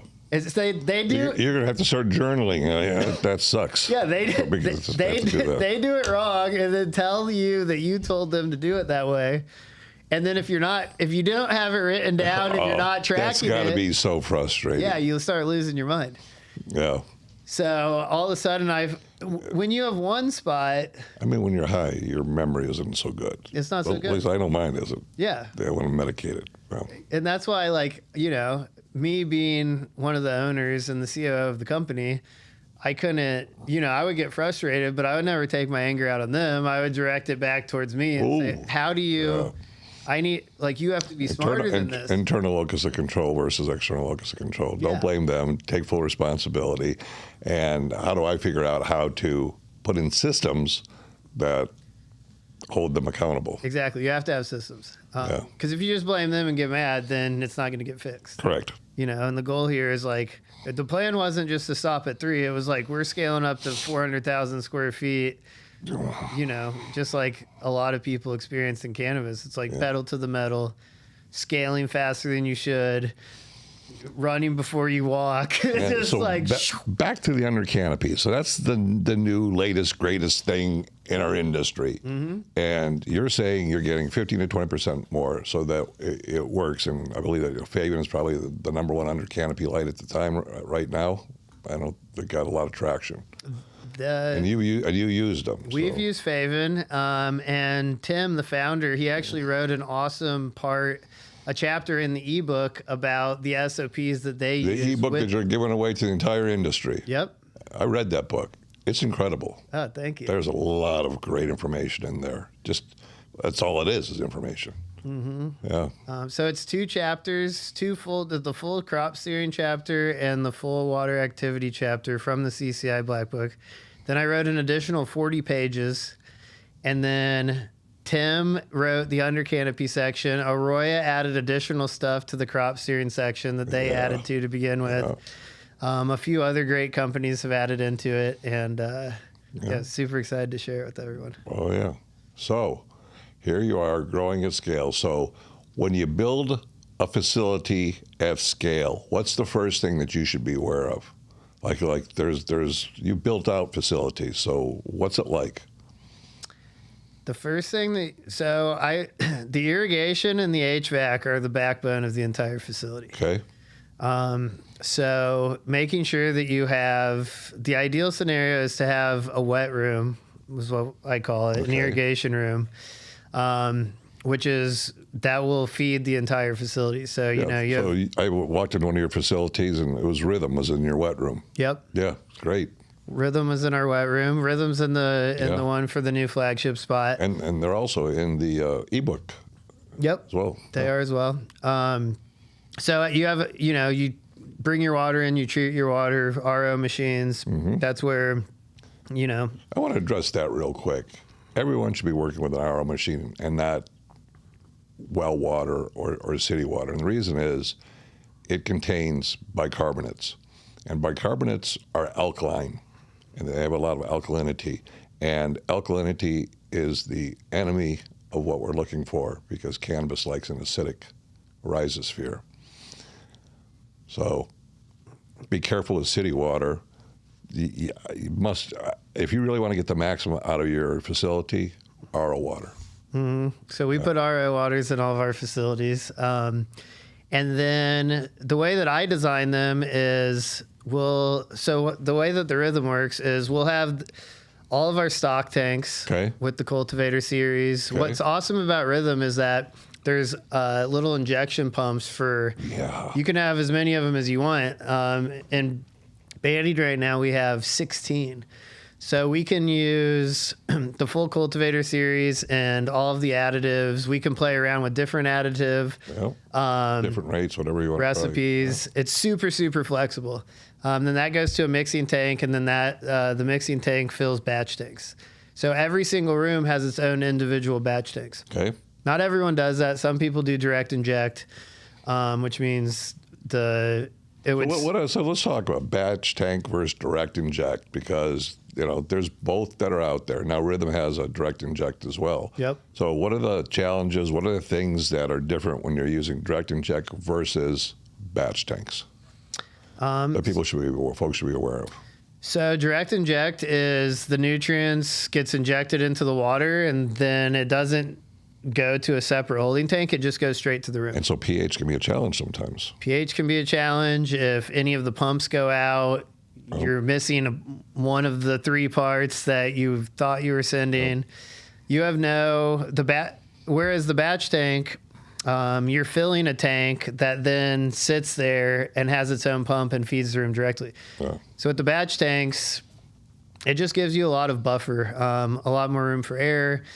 If anything even if something goes down with the Rhythm, which it never has, I could fill. There's redundancy built into Rhythm. There's 2 pumps for every 1 tank. Yep. Yeah. And I can hand mix a tank if I have to, if anything's wrong with the fertigation system, which once in a blue moon, something like that does happen. Like basically everything in a grow breaks at some point.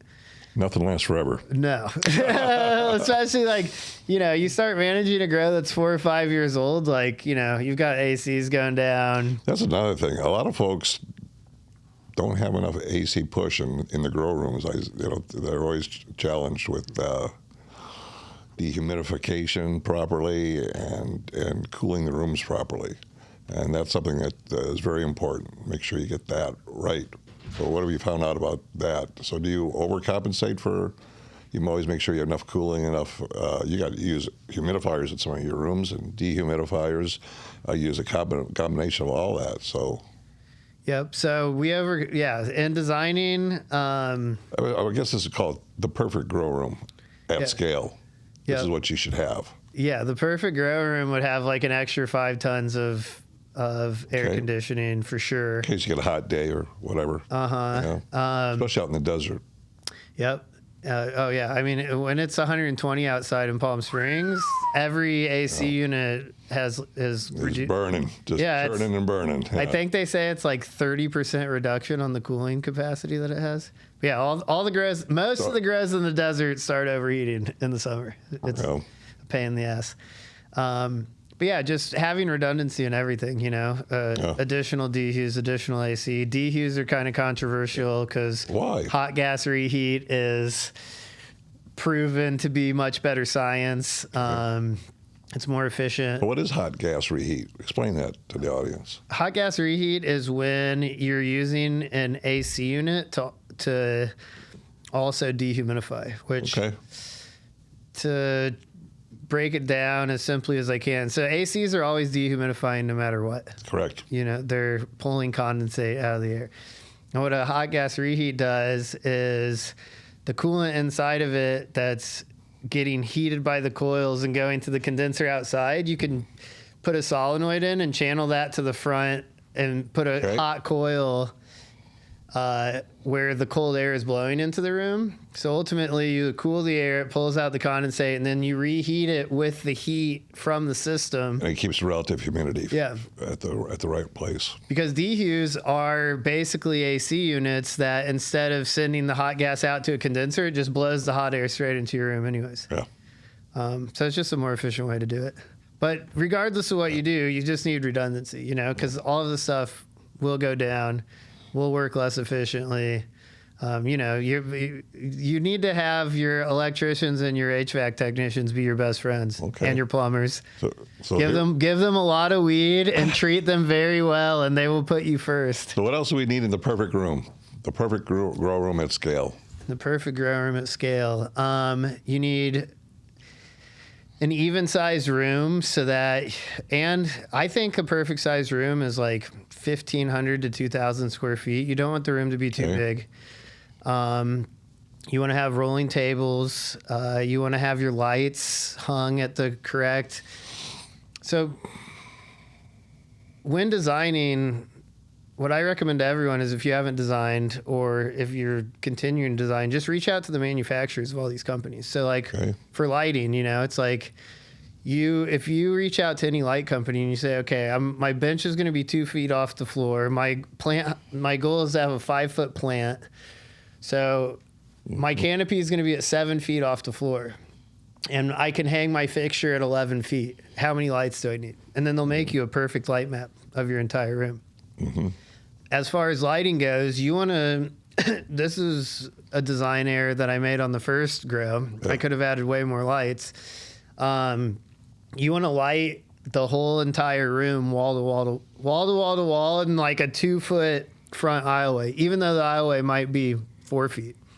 So you want lights like when you walk into a room and say this is like the front of the grow table, you want a light like over it. You don't want any dead space because when you're doing it the right way, the middle rows actually are getting light from both sides.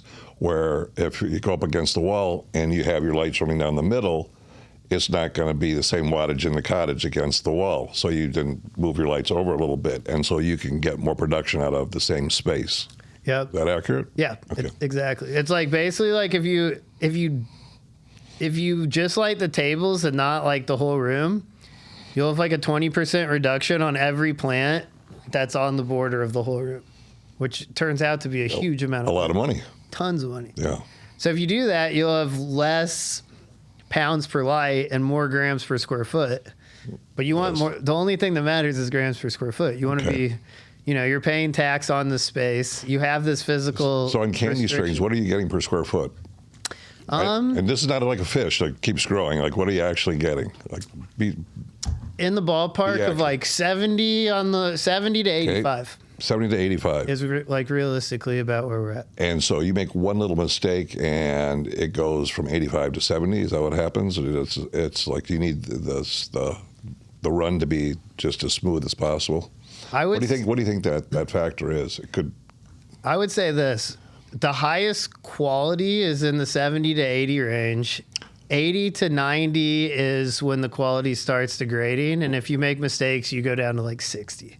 Really? 50 to 60. Like 50 is like an absolute tragedy. Like a terrible, terrible run would be in the 60s. Okay. So that's kind of with the candies where, you know, and like so. Well, you talk about quality versus quantity. So you could probably get 4 pounds of light running candy strain, but the problem going to be is the quality is not going to be there. Explain why that happens. Like if you keep the lights turned all the way up in the room really hot and you feed them like crazy, you'll create big, huge blown out buds. However, the quality that won't be purple enough. They won't smell as good, and then you'll lose, you know, potentially like $400 or $500 a pound. Like if your pounds are green and not purple, you're losing a lot of money. Like that. Like if you have a good purple pound wholesale for like $1,200 and you blow it out and make a green, it could go down to like $700 or $800. Oh, that's huge. Yeah. So there's a sweet spot. definitely a sweet spot. And the sweet spot for candy strains is 70, 75? What 70 to 80, like somewhere in there. And that's without under canopy. Like really. Oh, that's without under canopy. Oh, yeah, with under canopy, my friends are having great quality with like 90 to 100 and plus. Oh, so wait, that's a big difference. Oh, it's massive. Wow, and it more than makes up for the pays for the lights and the extra electricity if you have to, and all that you have to add to the room.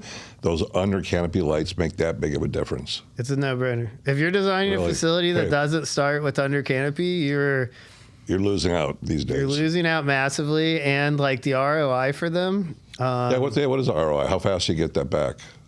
I mean, ultimately, if you have good runs, like in one run.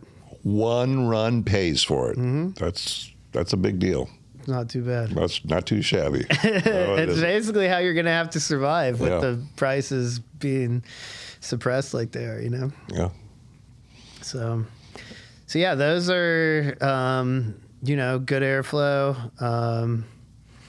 Yeah, kind of just the basics, just a room that's fully automated and balanced. So let's start with moms. What do you do with them in a mom room? Like, what do you do, Jack, in a mom room at scale? What should people be aware of? So shout out to Ray French, my good friend. He taught me a lot about nursery. He worked in the commercial ag space in huge nurseries, like nurseries that make like big cannabis companies seem like tiny little companies. Like in the ag space, there's some crazy stuff going on. Multiple million square foot nurseries. What? Yeah. Multiple million square foot nurseries? Like 1 or 2 million square foot nurseries. Wow. Huge. So we have the moms have to be on rotation, planned just like flower rotation. How often you rotate out your moms? I'm rotating them faster now than I ever have, which is we do not keep them longer than like 8 to 10 weeks. So why? Some people used to keep them for 3 months. Some people would keep them for 6 months, and that's too long. They get kind of stiff and kind of woody. So do you think 10 weeks is the sweet spot for mothers?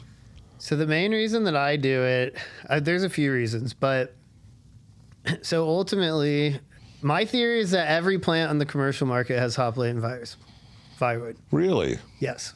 And I know people claim that they can get it out by tissue culture.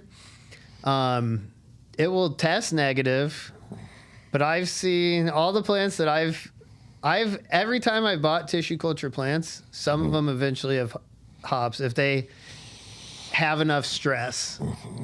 But then it also move the roots up into the plant.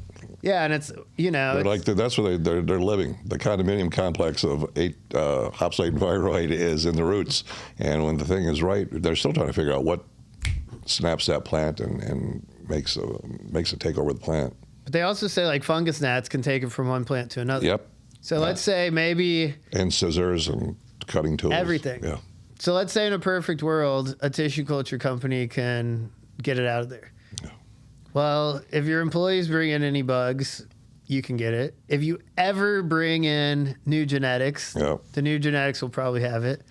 So, like, if you want to be relevant and you're a player in the game and you're doing what everyone does, which is growing new genetics, buying stuff from buying stuff from nurseries, trading stuff with friends. It's even in seeds.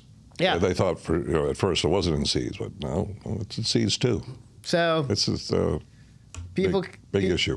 Big issue. I'm sure some of the diehard tissue culture people will criticize me for saying this, but maybe they can get rid of it, but because of other factors, you're going to get it. Yeah. Yeah. So my baseline perspective is every one of these plants has hop latent thyroid in the RNA, and if they have enough stress, it will show. Yeah.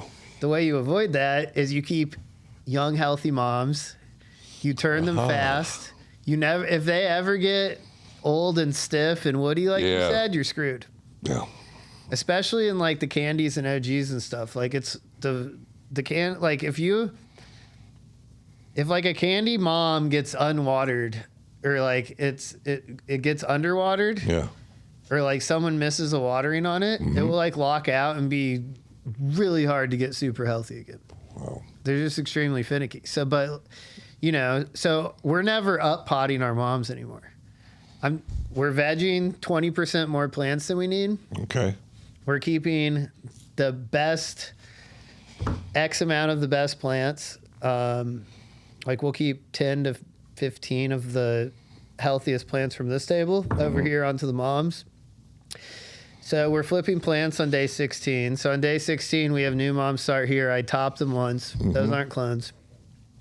And then in 2 weeks, we clone from those. So we clone when they're 5 weeks old, and then we clone again when they're in 2 more weeks, when they're 7 weeks old, and then I kill them. If I need to, I would keep them one more time and we'd clone them at 9 weeks at the very oldest. Okay. I was keeping them up to 12 weeks.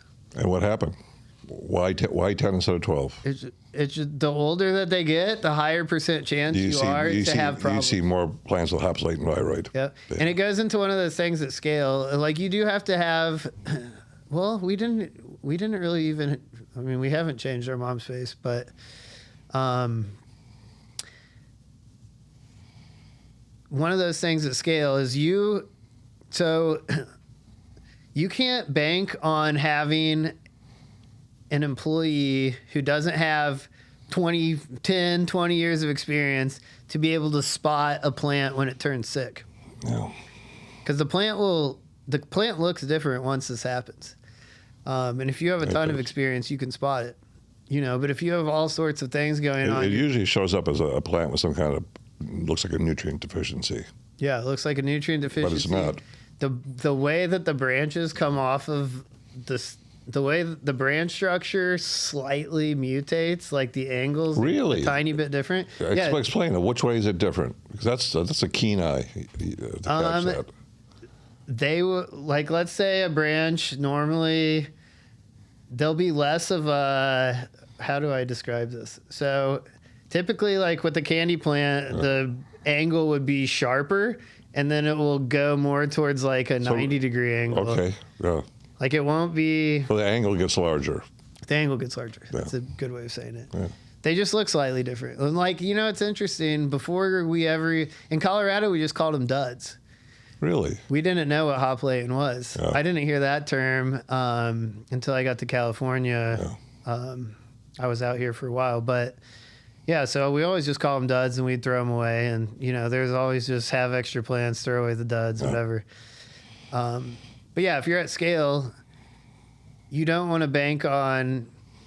It's a lot easier to have a lot more young, healthy moms than to try to train someone to spot this, like, oh, maybe that... Because you can have a big mom and one branch can be sick and the others aren't.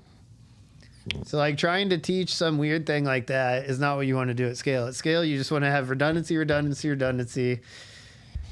Like, if I could have half my moms die and still have enough moms to continue the operation. Very good. And what temperature do you keep the room at, and humidity and all that in the mom room? Like, how do you grow them? The environment. On our LED facility, our mom room is 82 degrees and 75% humidity. Okay. And in the HPS, it's 80 degrees and 70% humidity. Okay. So a little cooler with the HPS. All right. And in both spots, actually, the moms and the veg are the same. One of our facilities, we had a separate mom room, but just dialing in the mom rotation and the veg rotation, we're able to now turn the mom room into a flower room. So we just started flowering in that. So it's going to be an extra like 200 pounds a year. So then, so they come out of the mom's room, and what do you take the cuttings? What kind of cubes do you use? You're using Rockwell, or what are you doing? Yeah, we're putting the cuttings into the 1.5-inch AOKs from Grodan, the Rockwell. They're in the domes for 2 weeks. The dome comes off around day 10. And then we transplant them around day 14. We'll have nice, strong roots on our clones. That's something that's super important, too. And do you grow them in Rockwell or cocoa? Which do you prefer? Right now we're growing in cocoa, but I've done a bunch of both. So you take them in Rockwell and you plant them into the cocoa. Mm-hmm. Okay. The book shows cloning in the Rockwell cubes and the peat cubes. So both of the options. A lot of a lot of the cocoa growers use the peat cubes, the more brown. Cocoa's more forgiving. Rockwell isn't. Yep. But yeah, we show growing, and I've grown a bunch in both. Right now we're doing cocoa. So you prefer cocoa? I see a lot of places that have cocoa, and they use the 1 gallon pots. Yep. We're using 1.5 gallon kayas right now. Okay. Yeah, it's going really well. Really what I prefer is, when I was younger and I used to want to grow as many genetics as possible and try like every type of growing scenario you could think of. You're curious. You're a very curious mind. Super curious, you know, and now my goal... Well, that's a very good thing. Very good thing. They say curiosity killed the cat. BS to that. It turned into a big cat. Well, yeah, I definitely cool love to try things and learn. But yeah, my goal now is to just have a system that's streamlined, simple, take out variables. Like with the price of weed being lower, you can't lose like 10% of every room to trying 20 new genetics. And do you think the future of AI will help growers out immensely? I wonder what the next generation of sensors look like with spectral analysis hooked up to irrigation, environment, everything, and it knows the strain, understands it, and does everything. It knows when dryback's been too much, so okay, got to give it a shot here. It just does it automatically for you, just calculating the math and doing that. It's got to be pretty damn close. I know that so a lot of companies, there's a few companies I'm aware of that are working on spectral analysis, and it's getting better and better and better. Oh yeah, AI is gonna, revolutionize. That's what I think will be the next big revolution in our industry, will be the advent of AI-driven rooms. Yep. Spectral tuning lights. Yeah, that's another thing. Spectral tuning. Yep. Absolutely. I think certain strains you're going to find that are going to be beneficial to spectral to tuning, for sure. Yeah. Miami Mango up Miami there. Mango. Well, he's using the spectral tuning Think Grow lights. He has taken his candy flowering time from 9 weeks down to 8 weeks with 0 loss of yield. Wow. So he's cut 1 week out with spectral tuning. Yeah. Huge. So how does he use it? Has he ever explained to you how he uses the spectral tuning and what he does and what his set points are in there? Because I'm sure he's got set points for every week or going through flowering. Yeah, I've never... This is very, very interesting. Yeah, it is. The one thing that I know is that the common thing happening in the industry right now is turning the far red on before the lights would normally come on and then leaving them on after the lights go off. So you have the 12-12 lights on time. I've heard about this. How's that working out? Well, we're about to start experimenting with spectral tuning at the flagship facility. It's going to be fun. They say the red photon goes all the way through to the bottom. That far red can cut right through the canopy. Oh, really? That's cool. Yeah. All I know is that pure blue LEDs I don't like them. Okay. So I'm excited to play with... You need the red spectrum. And I played with the Fauché 3 Eyes, which have 3 different spectral tunings. So I guess I have a little bit of experience, and we would try everything. Like, but these other lights that you talked about, what was the name of the brand that you talked about? Think Grow. What? Think Grow. Think Grow. The Think Grow, it has variables in between everything instead of 3 settings. Is that accurate? There's 4 channels on those ones. Oh, there's 4 channels. Okay. There's all sorts of different... the LED world goes deep, I've learned more about different things that have to do with LEDs over the last year of trying to figure out what lights we're going to put into there. Yeah. But it's interesting, My guess is you're going to have several different companies' lights in there because you're curious. Yeah. Yeah, we're going to have the test trial rooms, where we could just be swapping stuff in and out all the time. Yeah. Well, I saw the video. Yeah. Yeah, it was cool. So it's coming. You just need some electricity. Yeah, we finally got the temporary power source. Oh, very good. We did a 4,000 amp upgrade, and we're going to have 2,500 amps by March, which will light up the flower. There's a flower building and then a 10,000 square foot nursery, R&D and breeding spot. Yeah. on the property. So only half of that will be lit up in the full flower facility. Okay. So you got your bombs, and now from bombs you go into your vegging time and your flowering time. So what are you doing when you go into veg? You have your Rockwell cube and you're putting it into cocoa. What do you do? What's the temperature? What's the relative humidity? What do most growers not understand and they get wrong when they are transferring from a mom room to a veg room? Because this is where guys make mistakes. Yep. All right. So and gals now. Yeah. Yeah, that's right. The biggest mistake that will screw you over in your veg is if you let the roots die off at all. Like if you let the roots air prune and die in the clone dome, when you plant that clone, it's not going to explode, have explosive growth. If you don't have explosive growth, you can't do a 2-week veg. So how do you ensure explosive growth? So the trick, the simple trick to make sure that this never happens is once, say like day, I don't know, 9 or 10. Mm-hmm. Once roots strike and there's roots in your dome, you want to make sure that there's water in the, like when they first start rooting, you don't want to have water in the clone tray. Okay.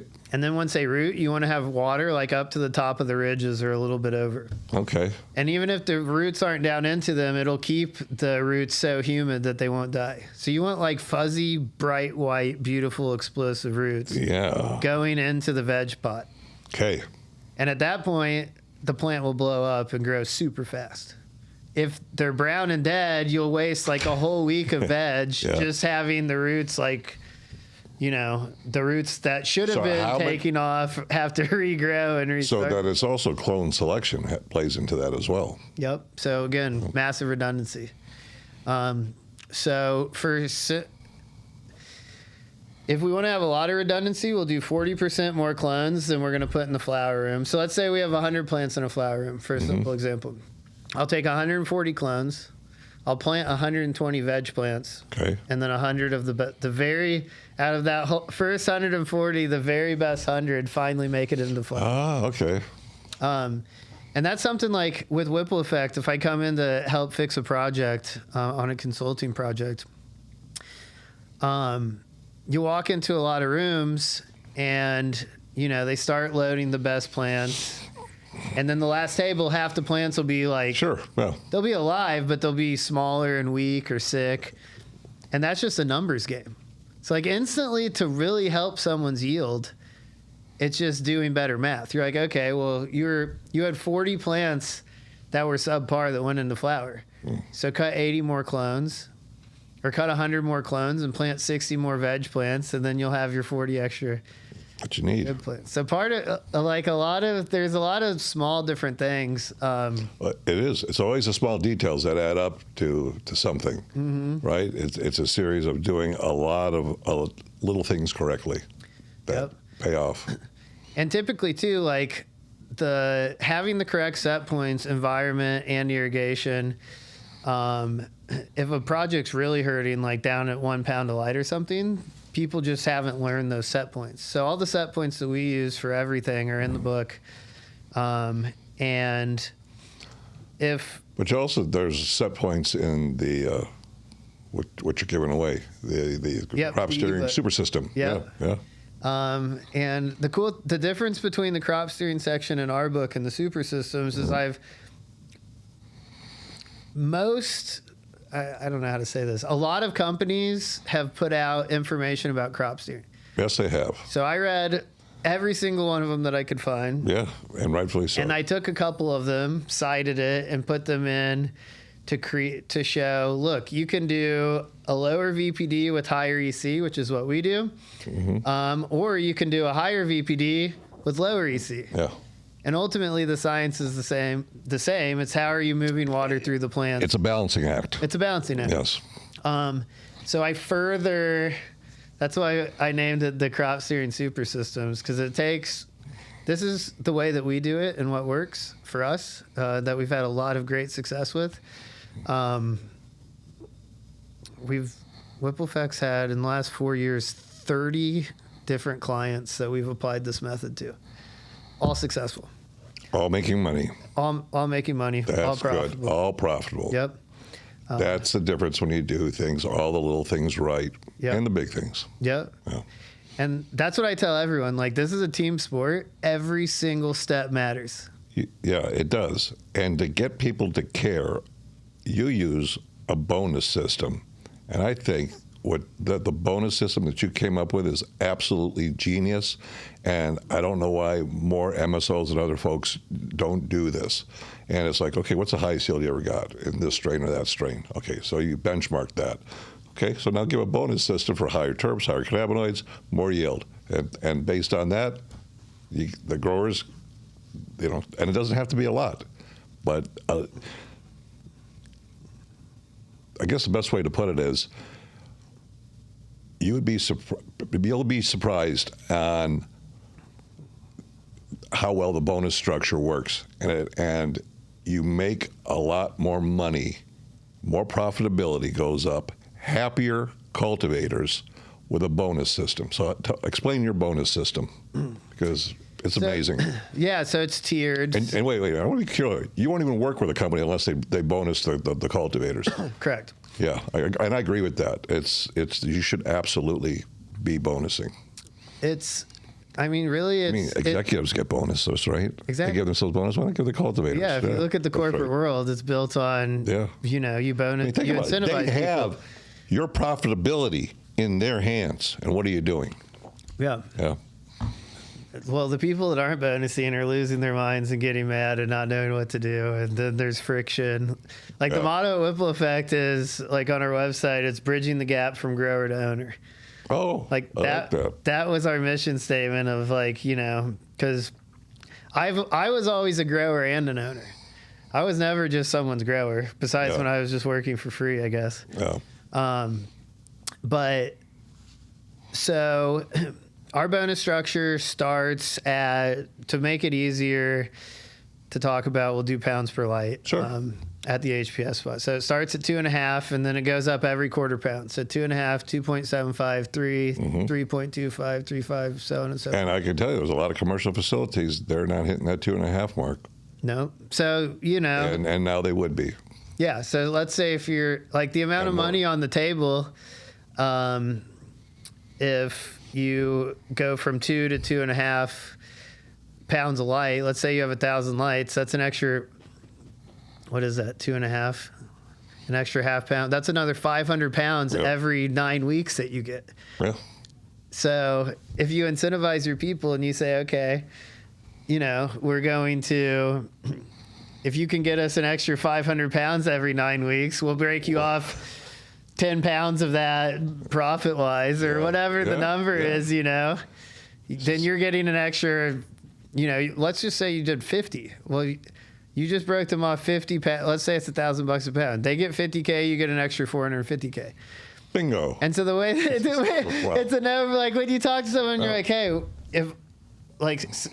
if we brought someone into the room right now who's at 2 pounds of light, and we just did the example, and I was like, hey, I'll give you 500K, but you have to give Mike 50K. Would you do that?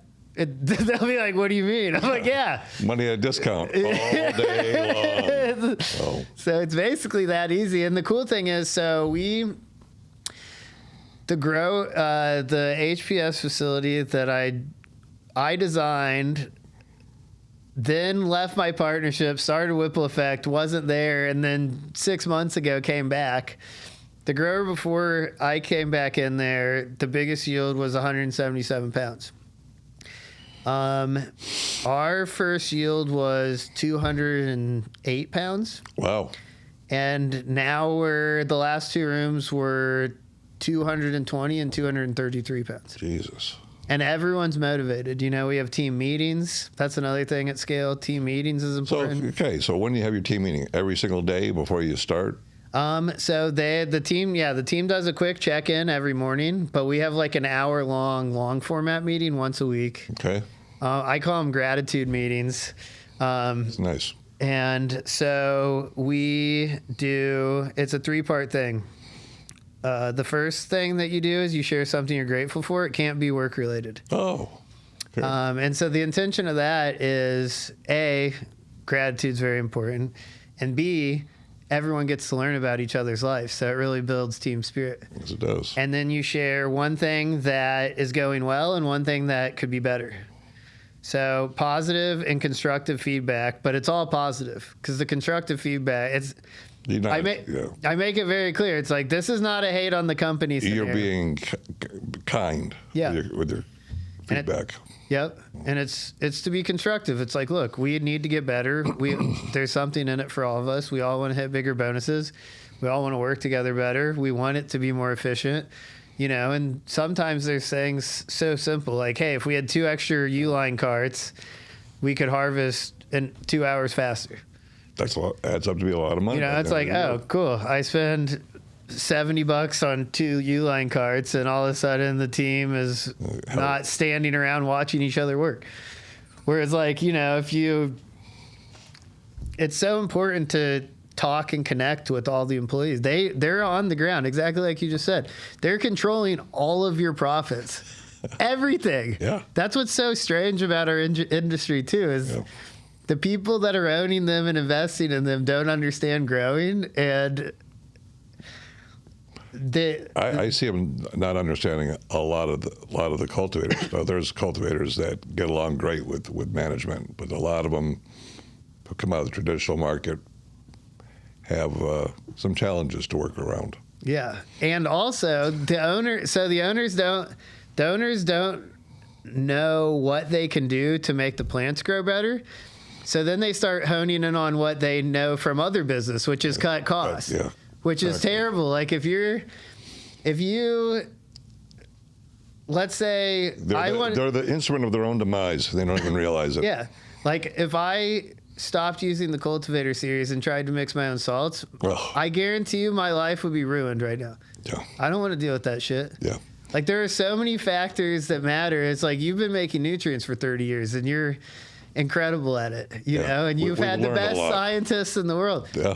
That we could afford and find. I've been managing large commercial facilities for the last 10 plus years, and I know my skill sets. I don't want to, mad respect to all the product companies. Like I've learned a lot just from printing that book and all the things that we have to do to distribute this and all the little nuts and bolts. Like this is no small task. Just this. Yep. You guys, how many product SKUs do you guys have? Oh man, I don't even. It's hundreds. I can't even imagine. Because it's different sizes, right? Yeah. Oh, that's true. I didn't even think about that. Yeah, and we got a full organic line as well. Yeah. That works extremely well. Yeah. It'll punish anyone else's organic line. Like I don't care if you make your own or what company it is. Oh, and speaking of the future of cannabis, I think for that top 20% craft, Synganics is the trending word there. Oh, listen, I've always grown with a combination of organics and mineral-based. And the two, man, you're going to get a far better quality plant by using a great organic, even like a good tea.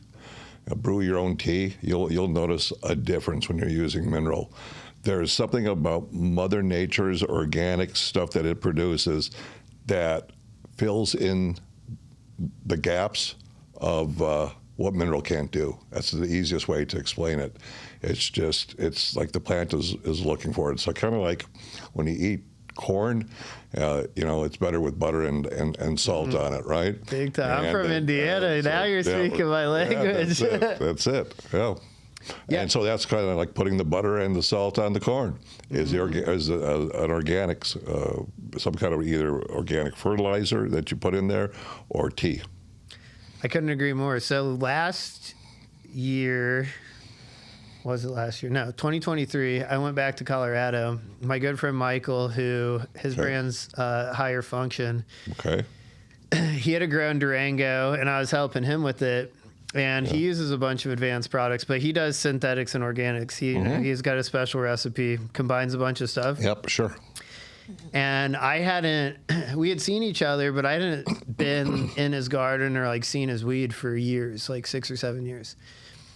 And I looked at his pound bags and I was like, dude, this is better than any weed that I've been growing. Yeah. far better. Like, I have to humbly tell you this, and it immediately changed my opinion forever. Like, mixing synthetics and organics is way better than just using salts. And even if you're just using salts and additives, like, I don't know. I think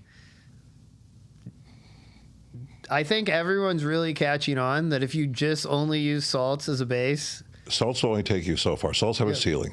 Even the Cultivator series, our ceiling's just higher than everybody else's, but it still has a ceiling. You got to come in with biostimulants and or organics to no question. Make a difference. Because I hear on Instagram or I hear different people say, like, weed used to be better. It's like, yeah, everyone used to use supplements. Everyone used to have some crazy recipe. That's right. You know, like and everything drifted towards. I think it was when like the commercial market first, like recreational weed first started. It was all selling at a high ticket, and the quality didn't matter as much. So everyone just scrapped it. And people were just learning about these large-scale systems. Yeah. So to take out as many factors as you can when you're already overwhelmed by a whole shitstorm you weren't prepared for. Yeah. It's like, oh, cool, 3 parts of nutrients. People want easy, but people want easy in everything that they do in life. Human beings take the path of least resistance like any animal does in the woods. They go down the path. And so they're looking for easy. Well, there is no easy button in life. I don't know one thing that's easy about life. No. and so you have to come into your grow and you have to do all the little things that add up. And if you want to do easy, you'll be out of business. If you want to do things right, well, then you're going to be profitable. Yep. Yeah, and when I was talking about streamlining stuff earlier, the goal of streamlining certain things, meaning we're just doing cocoa and not half cocoa, half Rockwell, stuff like that, is because the thing I'm most excited about is experimenting with synthetics and organics, is concocting special recipes.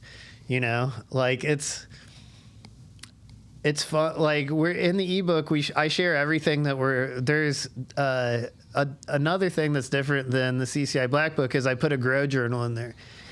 And it's like, okay, here's the crop steering tables, but here's what it actually looks like. Like, here's all my irrigation decisions. This is how I thought about this. This is why I did this. Yeah, in that ebook, you're very specific about point to point to point to point. It's amazing. It's a great read.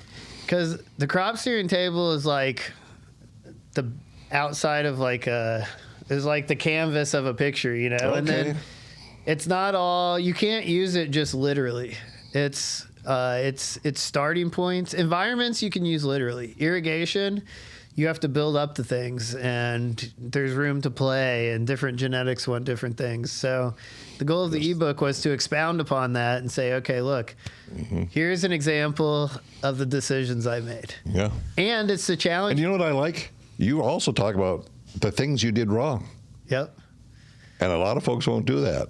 And you learn a lot from what you did wrong. Oh. And you put it in the book. So that's cool. That's like, don't do this. Yeah. That's what I did and it didn't work. So please don't do this. Yeah. And what you learn, the lessons learned from it. Huge. Yeah. And I think that's, you know, like, I think also the reason when I went really big with Whipple Effect, my job turned into more of a corporate role. Yeah. You know, managing 5,500 lights between LA and Phoenix. But you also manage multiple facilities. And you're looking at these data boards all day long. Yeah. Tons of great experience. Yeah. Learned tons of amazing lessons. But once I came back, partnered up with the amazing team at Plant Science, and now I just get to be in the garden with the plants and with the team. That's what I love. Yeah. Trying to convince board members that they need more dehumidification when 30% of their weed has bud rot and they're mad about it is maddening. Like, that's not fun. You can only bang your head against the wall for so long. No one likes it. Yeah. You know? I see a lot of I see a lot of growers out there that are doing things extremely well, and they're cleaning the clocks of the bigger MSOs that don't understand the nuances, or I should say, management should want to understand. Every manager, every C-suite should read this book. They'll learn a lot, and they'll also learn if they're being BS'd or not by their cultivators. And you can reference this this is a reference book. You can go to it, go no. Even the ebook, you can go It's you know, you can read that in 3 or 4 days. Especially and take it all in and understand it. The ebook, I start with a letter to the owners and investors, yeah, you do. and to the experienced grower and to the newcomer. Yeah. Which was special to me to be able to put something a little bit more personal into it. Yeah. Because the CCI Black Book is just like a textbook of SOPs. You know, and the ebook has that more personal touch of just like, hey, this is the feedback of everything. It's like, this is the feedback of everything that I've learned from each one of these roles. I've worked with I've been an owner. I've raised the money. I've got my own licenses myself, and I've worked with 30 plus very large companies. Yeah. This is everything that I learned, and this is the feedback that would be important that I think that you should know if you want to have success here. And then the same for experienced growers. Like these are the things that I wish I would have known how to. These are the important things. You wish you would have known when you started. Yeah. Yeah. Because like especially with the experienced growers, like what I was just talking about happened to me. It happens to so many people. Like a company. This seems to be the typical route that owners take. I need to find a really good head grower, and that's going to be the top salary in my company. Okay, I got one. Because that's the top salary in my company, I want them to do HR stuff and ordering, and they just pile all this crazy shit on their plate because they're like, okay, well, you're at the top, and they make them like a general manager of the whole company or something. And that's not where they're valuable. And they don't like it. They're valuable in the garden. They need to be in the garden. Yeah. Like if your head growers are not in your grow rooms, they're not being as valuable as they could. And for at least, I'll speak for myself, I'm happy when I get to grow. Yeah. You know, I want to be crop steering, and part of that is looking at the plants, like making adjustments. I wake up every morning, I'm like, I can't wait to see this room, and this room, because I pulled this big dry back, and I want to see if they liked it or if they're pissed at me, and I need to be attentive, and like, you know, where it's this interactive process. And so the best ROI for your head cultivator is in the grow room. Mm-hmm. The best ROI is letting them be in the grow room. No question. And not doing all the other nonsense. Let somebody else do that. Everybody, and you know, in any company, everybody has their lane, their specialty. Let them do what they do best, and that's grow cannabis. Yeah. And if you ask them give me a list of your 5 ideal jobs, it's going to have something to do. If they really care and they've been doing this for a long time, and they used to have their own grows, and you know, they were doing this before the recreational market hit, it has to do with the plants. You know, and there's nothing better. Like I also put in there, I'm like, even if you're super busy, spend at least an hour a week listening to good music or a book on tape doing plant work. It's amazing. I call it plant therapy. It's like It is plant therapy because you got the lights, and it makes you feel better, and the greenery, and especially if you're living in Northern Territories, it's really nice. And it's just fun, you know. It's like. So if you had to talk to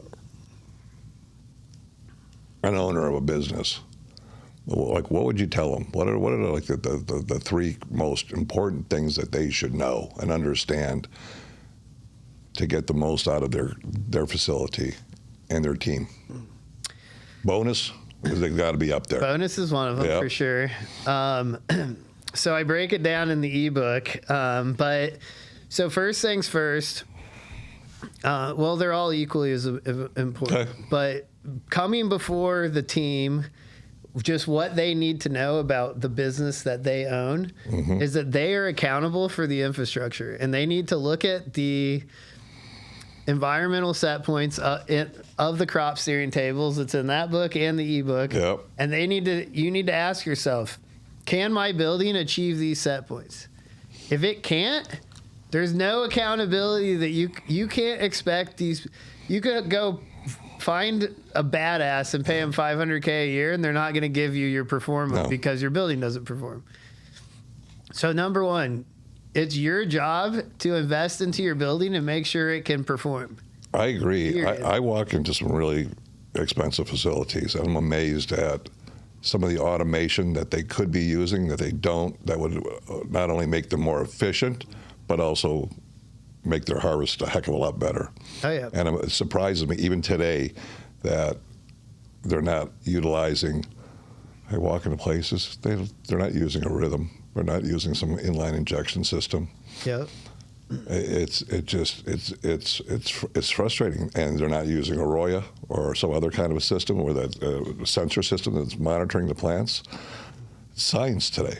It is all science, and the investments that you have to make, the ROI comes back very quickly with equipment. They look at it like, wow, I have to spend a couple $100,000 on a rhythm system.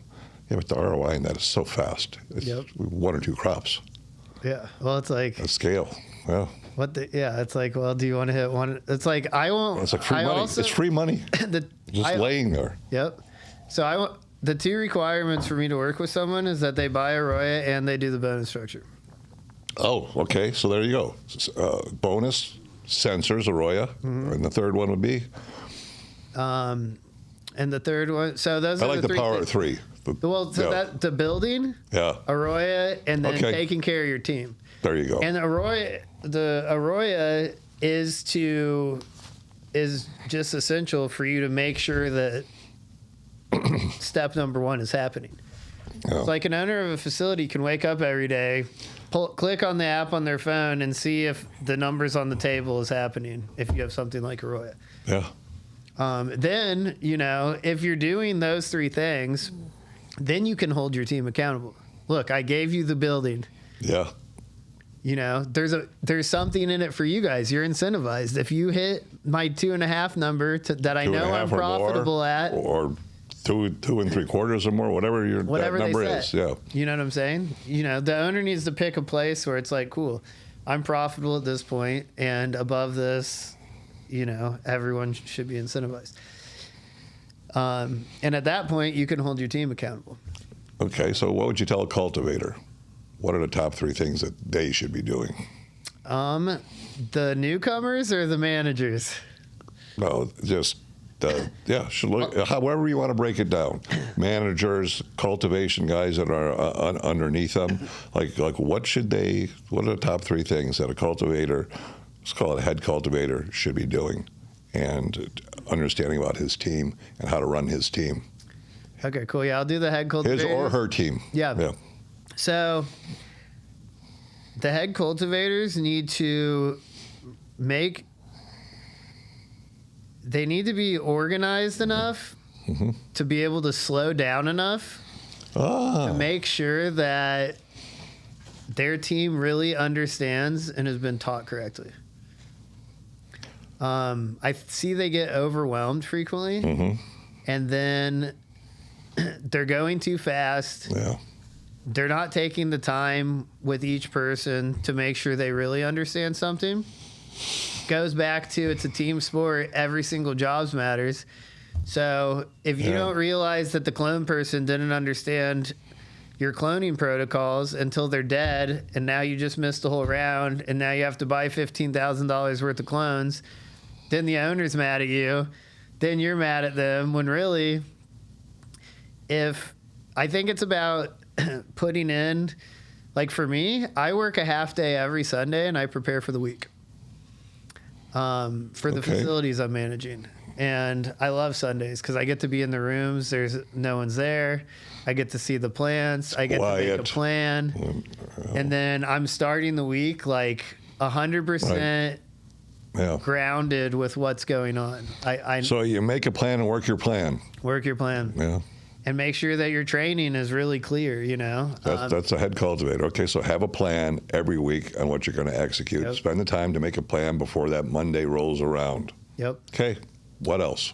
And then, so checks and balance, especially from just classic management, but checks and balances is huge. Maybe checklists that you can give to your cultivators so they can make sure it's going. It's just like flying an airplane, and you don't never get an airplane if the pilot doesn't use the checklist, by the way. So same thing I would say with the cultivation is they should have checklists because there's a lot of little details, and you might miss one. As good as your memory you think it is, and you've done it, I guarantee you, without that checklist, you will miss something at some time, and it will cost you your bonus. We have checklists in every single room. So someone's assigned to every single room, and there's an AM checklist and a PM checklist. Really? So they're writing down, is every light on in the room? Are the filters cleaned at the back of the table? Is all the equipment working? The fans? I have them write down all the environmental set points, even though we've got the 24-hour data on Arroyo, and I can see it. I still want the whole team to be involved and paying attention to their room. Like if the room's overheating, you need to tell us. You know what I'm saying? Yeah. You need to tell your manager. You need to report. So everyone has a checklist in every single thing that we do, all the way down from the amount of clones that we take. Like when we take clones, we have a paper that shows the flower room layout. So it's like, okay, this is flower room 1. Here's 5 tables. These are, we're putting lemon cherry gelato on these 2 tables and blue nerds on these 3 tables. So we need... These names kill me these days. The names that they're coming up with for the strains, it just puts a smile on my face. So from the time of cloning, there's a map of where that clone is going and what flower room. Really? Yeah. You know exactly where it's going. And then that map travels to veg and then gets handed the day of loading a flower room. Boom, put this on the door. This is how we're loading. That's planned out from the time we clone a plant. Oh, yeah. Makes sense. So, just... And by the way, when you start giving bonuses, do you find the teams start self-policing themselves? Oh, big time. Yeah. Everyone, I guess that's maybe the third thing, and probably the most important thing is like, don't make commands. Like, ask people to do things rather than demand it. Okay. People don't like, I hate being told to do things. If people tell me to do things, I get pissed. But if I'm asked to do something... Does your therapist, you're still working on that, right? Yeah. But... Because okay. I won't go. It shouldn't have, like, if you want to be like the Rock of Gibraltar, it doesn't matter what people say, it doesn't matter what the emotions are, but it's hard. Yeah. It is sometimes hard. I get worked up every once in a while, but not like I used to. Not anywhere near I used to. Yeah. So I don't really get that mad that often, but I don't like being told to do. I've never liked my whole life to be told to do things. But if someone asks me to do something, it could be the same thing. That's interesting. Yeah. But don't demand, don't command, just have a conversation. Yeah, and ask questions. A kind conversation. Yeah, it's like, hey, would you mind watering table 6 for me? It looks like it needed a little extra water. Or something like that, versus, hey, go water this. Yeah. Go do that. Go hang the garden. Go do this. When you also speak to people like that, it's disrespectful. Yeah. And people know that. People know and understand when they're being talked down to. That's always a problem with management. They kiss up to ownership and punch down to the people they work, and that is no way to run a company. It's terrible. Yeah, so, it leads to a lot of things. So ask politely with warmth and kindness. Yeah. And have boundaries. Be firm with your boundaries. Yeah, be firm with your boundaries. And if they don't do it, then you can pull them to the side and have a conversation with them. Yep. If you need to do a write-up and need to do a PIP, performance improvement plan, well, that's what you got to do. And in my experience, if you have a good team and people that care, and you're asking them with whatever needs to happen, if you respect them and you're asking them of things, like our teams, including myself, I'll bend over everyone's ready to go. Okay. Anything that I ask someone to do, they're more. My team comes up to me every day and says, "Is there anything you need me to do before I leave?" And but it goes all the way up to the owners. We have incredible owners at the company that help us harvest. Yeah. The owners of plant science are in the building harvesting and taking out the trash of the cocoa and grinding with us, and it's like a whole collaborative. Yeah, and I want to add my own thing to this for a lead cultivator or a head cultivator, or any cultivator for that matter. Take ownership, and by that I mean that is strong internal locus of control. An internal locus of control is where I take full responsibility and accountability for everything that happens that I'm responsible for. And don't blame. Man, you go in and you have to be kind and gentle with these folks, but a huge amount of blame. External locus of control is when you blame everything else without looking at yourself and thinking, what knowledge did I lack or what did I not do to make that happen? Like, look at yourself. This is the biggest lesson that for all folks, but I see it especially in our industry. Guys who come from traditional market don't have a strong internal locus of control. They're all external. Blame, blame, blame, blame, blame. And you got to come in there, and this is where, we're kind, we're gentle. You don't step on their egos, and you try to explain to them, maybe you might want to try it this way next time. Look at it this way. But I want folks to understand it. And from my point, this is the biggest game changer in any facility of all workers who work there. Take full responsibility and accountability for what goes right and what goes wrong. If it goes wrong, the onus is on you to figure it out and why you made that mistake. Huge. It's a big one. Huge. Yeah, thanks for pointing that out. That's so huge. And because in both directions, and it's hard to do. Like when you take ownership, imagine that responsibility. It is. And once you understand internal locus of control and you realize just what you're responsible for, oh my God, your whole world changes. And it actually gets easier. It doesn't get harder. It gets easier. Yep. Your whole life gets easier. Not just in the grow room, your interpersonal relationships, social relationships, everything gets easier. It's a huge deal. It's huge. Because, if when we talk about therapy, we're talking, it's like, all the stuff that we've been through and all that, that's one of the things that we've learned. Yeah. Yeah. Blaming sucks because it means you don't have control. Whoa, that's a writer downer. Say that again. I said blaming sucks because it means you don't have control. Interesting. Yeah, you don't. By the way, you're right. Internal locus of control, you have control over the decisions and choices and the things that you made. And what part did you play in all the bad choices? Yep. In everything in your life. Mm-hmm. It's quite daunting at times to kind of think about that. But once you install that into your brain, your whole life changes. Huge. It was the biggest game changer for me, personally, was understanding that. Yeah. Man, after we did that Chris Collins training, it's been burned into my soul, too. It's a game changer. I think every company should send their teams through Chris Collins training called I Am Leader. It is amazing. Every company that he's done, they've increased their profitability by 200 to 400%. And we can already see a change in our company since we put everybody through it. Yeah. Yeah, it was great. Yeah, it was. Is. Yeah. Chris is out there doing what he does. Yeah. So I think those. And by the way, the leadership training is like nothing you've experienced before. It's not like a typical leadership training. Yeah, it's definitely special. But it is highly effective. So I'm gonna have Chris on the show here. You should. Yeah, so you can explain the program to folks.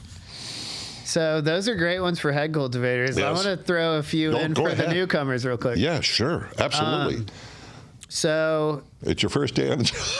You're a newcomer. What should you know? So you're a newcomer, and you want to have a career in cannabis, right? Yeah.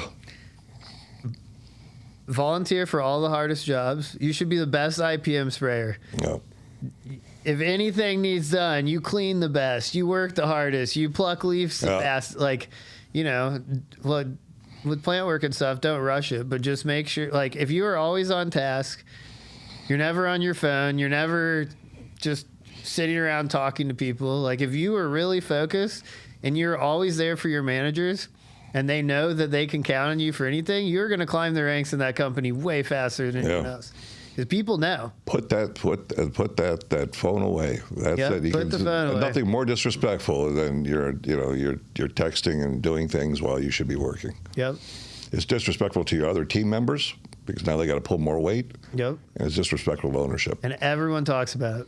Yeah. Oh, that person's always on their phone. Like if you have one bad apple on a team, By the way, one bad apple on the team will affect the performance negative 40%. Wow. There'll be a decline of 40% in productivity by one eye roller guy, one guy that isn't doing his job and shouldn't be there. 40%, one person. Yeah. In a group. It's been proven.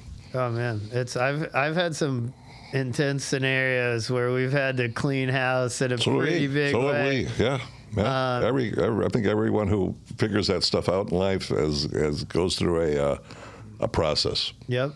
Of figuring out humans. So, and yeah, like for the newcomer, like you're typically going to be with the plant more than any other point in your career. You know, you're doing a lot of plant work. You're getting to maybe and pay attention to why you're doing it, and understand why they ask you, and ask the head cultivator. You know, like why this? Not because I'm questioning you or challenging you, because I want to understand. Yep. Yeah. Yeah. Understand the process, like understand why light, understand the whole physics of photosynthesis and why light needs to penetrate the canopy to hit flowers. Like, you know, the reason you're pulling a leaf isn't just because they want to give you busy work. It's light needs to penetrate that plant to increase yield and quality and stuff, you know? Right. So, and then going in back to kind of what you just said, the third thing for a newcomer, don't ever, if you are a newcomer to a company, your job is not to change the cultivation process. Like there are a bunch of different ways to grow. Yeah. And your job is not to give them feedback and to change anything. Maybe if they ask you if you think a plant's healthy or something, give your opinion or something. But your job is to go in there, work hard, be the hardest worker. If you want to, you know, because if you want a career. Cannabis is... You can come into cannabis cultivation right now with no high school diploma and have a six-figure career if you're diehard dedicated. Yeah. There's not a lot of industries you could say that about right now. I don't think. Yeah. Do you know of many? No. I mean, no. Maybe if you're like walking in and making $100K plus a year, you know. Maybe if you're like a super badass coder or something that's just like a hacker their whole life. Yeah. But not a lot of things. That's a whole different world, yeah. though. Yeah. That's on the other side of the fence. We want to be on this side of the fence. Yeah. So yeah, you know, it's like have fun with it. Like it's a, you know, every part of cultivation I love. Like the fact, like I've been reading a bunch of different books and self-help books and stuff. Sure. And in one of the books I was reading, it was a list of how you evaluate your own success. Interesting. And it gave an example of another guy's list of what his evaluation of success was. And one of the things he said is getting to wear whatever clothes you want to work every day. And I was like, that's something I love about this. Like, I get to show up in gym shorts and a t-shirt. Like when I walked in here with Isaiah was like, what the hell are you wearing? I was like, this I said, this is one of my measures of success. I wear what I want every day. You know, you got to wear comfortable clothes and turn the music up. You can listen to books on tape. You know, it's even the basic plant work jobs. Like I had 22 different jobs from the age of 18 to 21. Okay. How many again? I think like 22. I was a terrible employee, so I had to start my own business. That's okay. You know, everything from Subway to Pizza Hut to office jobs, like selling car parts on eBay. Like I did all sorts of shit. Mm-hmm. Entry-level cannabis cultivation positions kicked the shit out of all the jobs I ever did by a long shot. Oh. So I think really it's just about like putting things into perspective, you know, like if you're just starting, well, 10 years ago, I was on my hands and knees watering and had a 4x8 tent that I got evicted for. And, you know, I just kept working and working and working and all these different things happened. Bad partners came and, you know, never gave up. I thought I had a good 80-page SOP. Mm-hmm. And then our company split into 3 companies, and everyone told me it wasn't good enough. So I got. Yeah. That's why I made that. I was like, literally, the only. And thank you. I don't know if I should say it like that, but thanks to COVID, I would have never made that.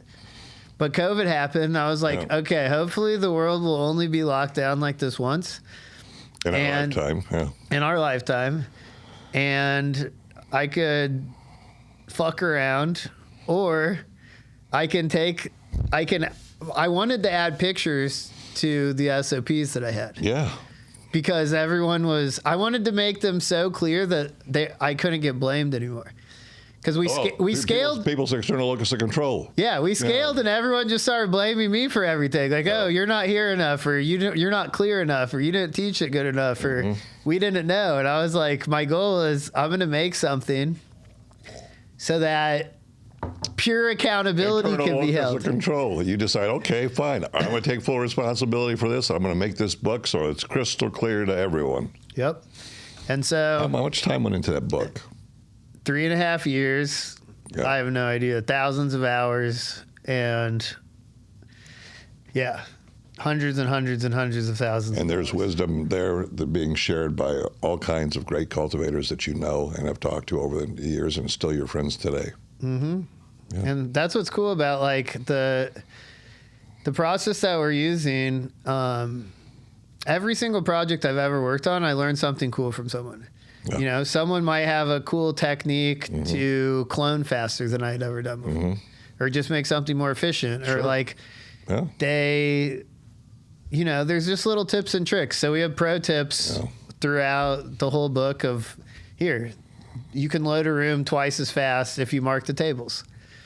Most people don't mark tables. They just bring plants in. They know how many. Somebody has a plan that you give them. They know where to go because the tables are marked, and they're marked on the plan. Yeah. You figure out your plant density and figure out the plant. And all of this is in there on how to do those. They're super easy calculations. Then take a Sharpie, mark that whole table, and you. So in the ebook, it talks about plant density. Yeah. Talk a lot about that. Mm-hmm. So plant density is huge. I mean, this whole thing is what makes commercial cultivation so challenging is everything is this big coordinated. It's a schedule that's perfectly coordinated to be very specific. Like you can't, in order to make the most money and to have your rooms turning as fast as you can and to have a quick veg, you need plant health and efficiency in every step to go correct. Yeah. Like pretty much has to be correct. Because if you have a bad round of clones, you can't do a 2-week veg. Yeah. If you put in a shitty veg, you're going to have a terrible flower. So you need to have great moms that give great clones that will rip a veg to have the right amount of, to have the right starting height. Because if you have to veg an extra week in flower, then that throws not just that room, your whole facility. Domino effect, as you spoke earlier. Domino effect. Yeah. So, while cannabis to have success and to have what I would label as a successful company, which is you have a profitable company with a happy team, owners that get along with the team and trust the team, and a great culture, a great team spirit inside the building. To coordinate all of that is not easy. No, it's not. And you're in any company, it's not easy. And you're going to come up against like some very, very stressful things that will keep you up at night, and you're going to be scared or worried. Money's going to get lost, and it comes down to the internal locus of control. Like you have to own your part in it, communicate. I mean, those two things are huge. Like just communication. The knowledge is out there, This tells our whole process. I use this book almost every day. Like I pull up the little crop steering section to see all my calculations, because just like you said, if you try to go to memory and then you You know, You can't. You won't remember. oh, I just did the 0.3 gallon per hour emitter math instead of 0.5, and now I watered 40% too much. Yeah. Like stuff like that could happen, you know. And All right. Anything else that you would like to talk about growing before we turn the page on the show? about growing. I think We talked about growing. You've talked about a lot of good techniques and methodology. You've talked about some psychology. We talked about. I think we covered a lot of bases. I think the final thing that I would like to add is something that my good friend Mo told me recently, and I think it's just so important, is, you know, look at the plants, study the plants, and follow your intuition. Like, if a plant is yellow and sick and looks fucked up and makes you feel bad about yourself, don't turn the lights up. You know what I'm saying? Like, No. it's like if the plant's looking stressed, back off. You know, like, just think about it like human health too. Like, if you sprain your knee, you're not gonna run 10 really hard sprints the next day. You're gonna back off. You know, if you hurt your shoulder, you're not gonna try to set a PR bench pressing your ultimate record. You know, Yeah. Tender, loving care tender loving care. for yourself and for the plants that you grow. Yep. Oh, very nice. So what we're going to do at the end here, when we wrap up the show, we're going to leave a QR code up where everybody can go and download the crop steering super system. Awesome. And a lot more information in there than just crop steering as well. So Jack, it has been a wonderful experience to have you on this show today. Thank you for your time. Thank you very much for having me. It's been great chatting with you, Mike. Okay.